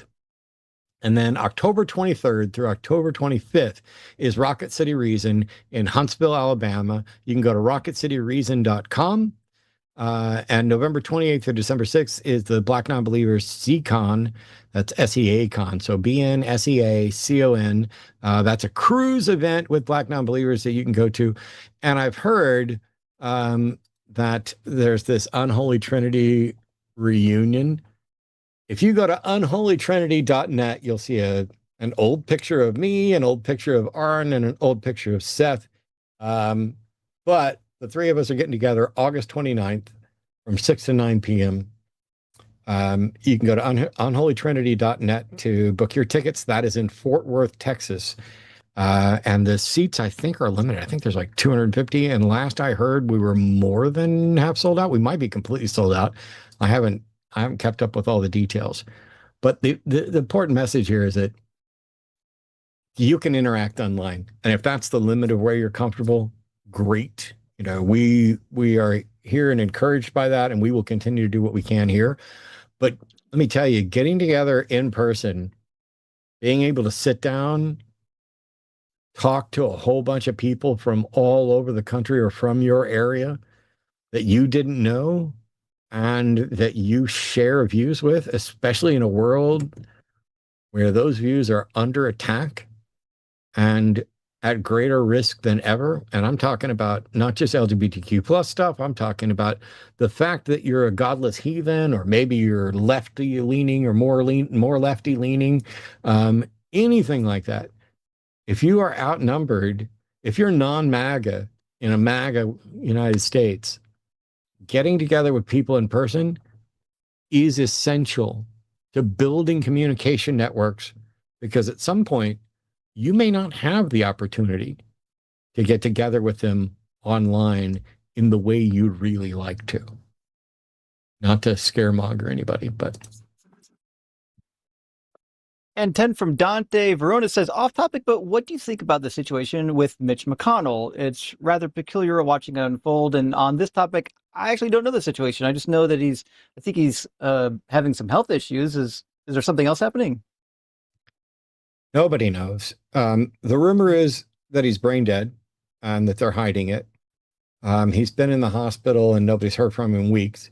His wife left for China, and there's long been suspicion that she's a beard and a Chinese operative, and that maybe she ran off to get her new instructions now that he's, I mean, he's been out of it for a while. He hasn't made any sense. He's basically gone catatonic at some events.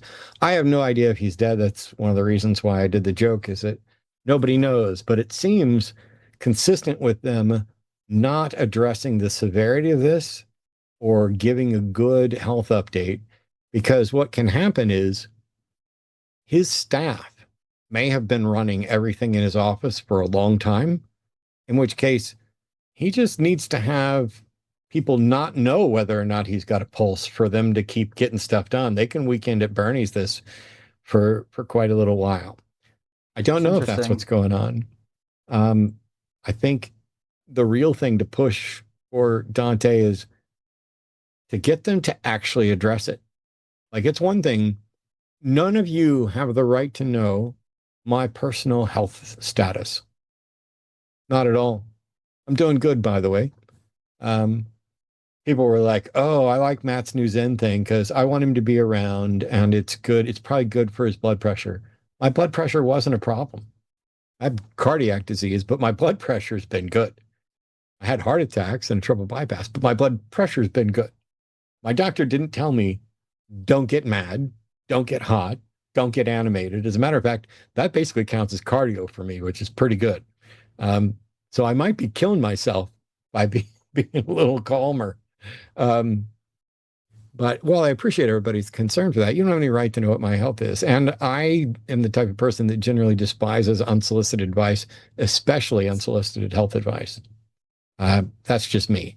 I have softened on that, where I don't get pissed off at people for doing it because I know it's coming from a good place.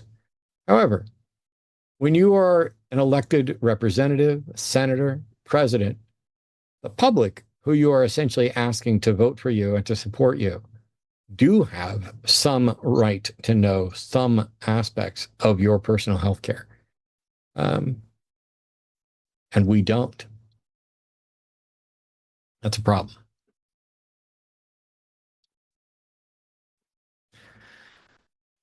Allison, Dr. Pepper. Christians can't understand why telling a 7-year-old son that it was honorable for Abraham to lay Isaac on the altar and blade draw would harm that kid's mental health or self-worth. Guess I'll be girl. Wow. It's wild because I did a video years ago.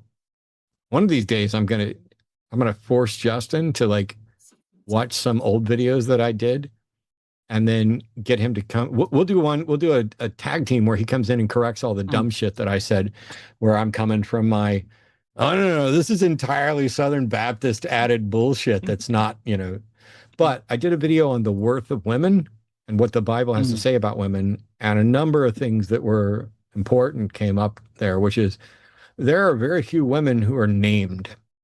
The overwhelming majority of women referenced in the Bible are so-and-so's wife, so-and-so's concubine. There are some named women, but largely not. And in almost no circumstance, maybe none that I can think of, is their right, desire, or autonomy even considered. It's, oh, I'm going to punish David by having his wives sexually assaulted.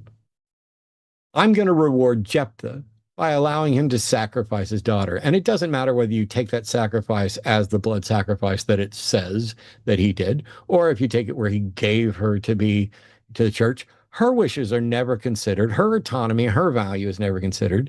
The ability of what women could own as far as property, their order of inheritance, their value in any number of commerce scenarios, not remotely can any of this be said to be supportive of equality or equal value or equal rights. That's not just, it's not the way, that's not the way the ancient Israelites worked. And so that's not the way their Bible worked. Mm-hmm. It is bizarre to me to watch the modern spate of trad wives appealing to those values and lauding them. First of all, if you think it's a good thing, you should shut your fucking mouth, because that's what you should be doing if you think that's a good thing. You know, you're not given any authority over anybody. And if you say you shouldn't have any authority over anybody, shut your pie hole. Get back in the kitchen, woman. That's what it's telling you. That's what the religion's saying. You're just saying, oh, I agree with what my misogynistic husband and Bible say. Yeah, we know, and it's sad. And we'd like to help you. And so we work with the organizations that at least allow your religious freedom to work that way and to stand up and provide you safe spaces should you decide that you no longer want to operate that way. That's what the diversity, the plurality of views, that's the benefit of that in society. Not that it forces you to stop being a believer, but it gives you that option. That's religious freedom. Not the freedom to impose it onto others, but the freedom to escape it when it's imposed on you. Hey, and then from our friend Joshua Everett, Philbros think they can take a shortcut to feel smart by learning vocabulary and making smug claims. Subpar boys who never felt smart enough in real life, so they substitute jargon for consideration. And Joshua, I think you pretty much kind of nailed it right on the head. There are some people who do philosophy legitimately, and then there's some people who just want a jargon drop. Those are the same people you'll find that go to seminary that as soon as they learn all the long, fancy theological words, that's all you ever hear out of them. And you're like, listen, nobody knows these words. Just be a normal person. But the problem is, if you want to be a normal person, then you can't trick people into thinking that you're smart. The other thing that is incredibly common, name. Well, Kant said this, Descartes said this, and Hume said this, and you want me to start naming all my Christian theologians? Well, this is the way it is in this book, and this is the way. Here's something from Chuck Smith and F.B. Meyer and Matthew Henry and Adam Clark and John Darby. These are all their commentaries. Do you know what this guy said? Have you not paid any attention to William Lane Craig? Yes, I have. As a matter of fact, I've also told people exactly how to beat him in debate. To beat him in debates, and that is that he tends to like to make sure that he either goes first and begins by saying, in order for my opponent to win, I can't do his voice, so I probably shouldn't. In order for my opponent to win, what they need to do is prove this, and this. And the first thing you should do in a debate with William Lane Craig, if he starts with that opening, is say, Bill just told you that in order for me to win, I need to do this, and this. He's completely wrong and lying and misrepresenting reality, because the burden of proof is on him. I could stand here and not say a single word, and if he does not present an evidence-based compelling case for his position, I win. He's trying to shift the burden of proof on me by saying I need to demonstrate how logic could exist without God, how morality could exist without God, what other explanation there could be, which version of time, A-type time or B-type time, is the one that's actually correct. How do you answer the Borg-Guth-Lincoln model? And then I would just point back to the time when he got incredibly embarrassed by somebody holding up a video of Alan Guth basically saying, it's my model and Craig doesn't know what the fuck he's talking about, which I thought was really funny. That's not exactly what he said. That's me paraphrasing out of sheer joy for the guy with no understanding of the physics getting schooled by a physicist holding up an iPad with the actual physicist whose model he's referencing, correcting him. Billy Sipes, you ask and I deliver. Thank you both for all your, oh my God, $100. Well, thanks, Billy. And I got your email today. I've been crazy busy and didn't get a chance to respond. Let me just respond now. You're very welcome, and I'm glad it was useful for you. We need to be doing a lot more stuff like that, and I appreciate you sharing, not just sharing financial support, but sharing the actual story, because there are going to be other people out there who are going to need to give a eulogy and are going to be dealing with difficult family members. And not only can we point them to things like Recovering from Religion, we can point them to organizations like Grief Beyond Belief, but we can point them to clips of stories like yours where you come in and say, here's what I'm dealing with. We offer some advice. I'm reluctant to give it, but I'm glad it worked out. And more importantly, you giving the feedback of here's what I did and here's how valuable it was. So the biggest thing I hear from people is I'm the only atheist in my area. No, you're absolutely not. You're just the only one you know so far. And another reason to get together, not just to watch and participate, join Justin's Discord, join Blitz's Discord, join the Line Discord, get involved, meet and interact people. It's worth it. Thanks, Billy. And another one from Joshua Everett. Thank you. This is Arden. Welcome back. Get yourself something cold, sweet, and refreshing. Share with Matt if you wish, but it's not required. Facts. So I'm not going to completely toot my own horn, but I made a homemade peach cobbler yesterday for Arden. And today, while I was out LMAO. I'm sorry, did we not share that peach cobbler equally? Yeah, you made it for us, not for me. Do you think I would have made that if I was the only one here? 100% I do. Oh, that's not fair. You can't say that. I would definitely not make a peach cobbler just for me. I couldn't eat the whole thing. I need somebody to share it with. You are my peach cobbler partner. Anyway. Fine. I made it for us. It was very sweet, and it was also delicious. The act was sweet. So is the cobbler. Anyway. I got to keep being sweet because we're still in that area where other things have to take priority.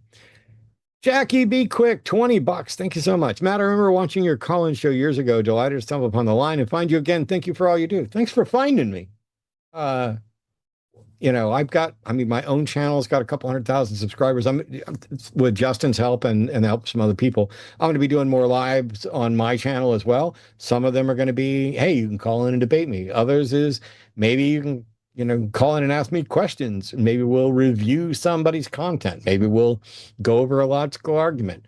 I might even do this video on the Objective Moral Update. I might do that live, maybe.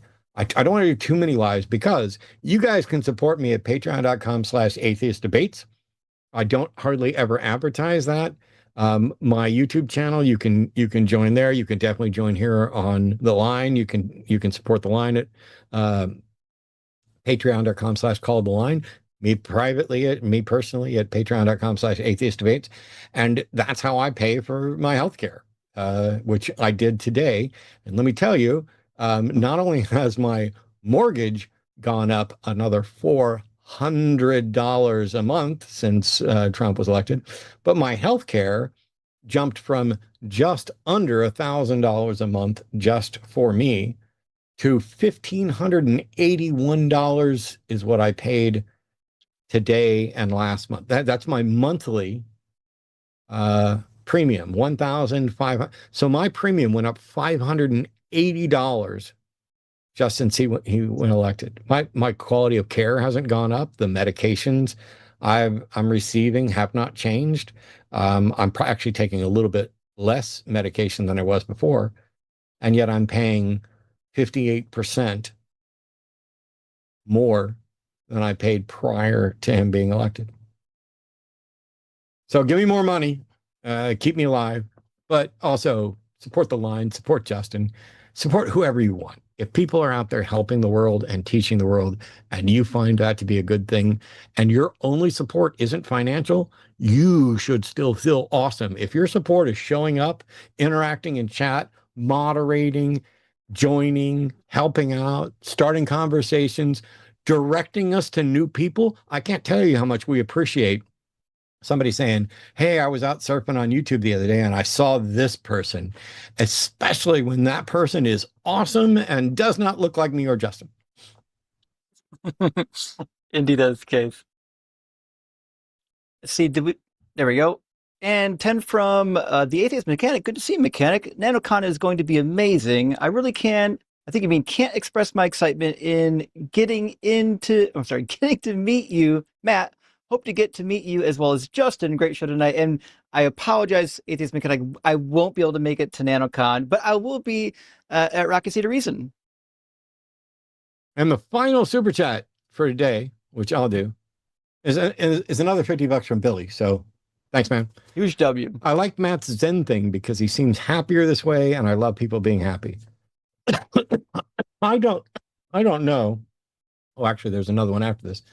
I don't know if the Zen thing has anything to do with me being happier. I'm really stressed right now, both because, Arden's been in recovery and things are a little bit different around here. Don't get me wrong, I'm happy, but it's a lot. There's a lot going on. We have a lot of animals. And I'm prepping a magic show for NanoCon, and I want it to be awesome. But I'm under time constraints. And I was actually talking to a magician friend of mine, Kurt Anderson, who you've seen on the show before, and you will see on again. I was talking to him about how I'm putting this show together. And about 80% of I'll call them tricks just for you guys. About 80% of the tricks in this show are new. Not new to the world. They are either favorites of mine that I've always wanted to perform but haven't, or effects that I really wanted to do for a particular message or story or whatever, but never had the chance to actually work into the show before. There are some jokes that are going in that have never been in before. There are tricks that are going in. There's a few things that have been in almost every show I've done. I'm pretty sure that I will be starting, for those of you who came to the last couple of magic shows, I'm pretty sure it'll start exactly the same way. And that's because I have this wonderful audio cue with Seth Anders that leads into an audio cue from Ray Comfort. And there's just only one trick I could think of to do with that. And it's as close to my signature trick as I probably could come up with. So that will probably be the opening. But a huge thank you, Billy. I don't mind the Zen thing. And genuinely, all I give a fuck about. Does this make the show and the network better at reaching people with better information? That's the mission from before I started working with AXP, and it remains that now. And the thing is, this is nothing I haven't tried before, but that's the goal. Whatever makes us all better at getting better information to people, that's the priority. And it's kind of the same with the magic show.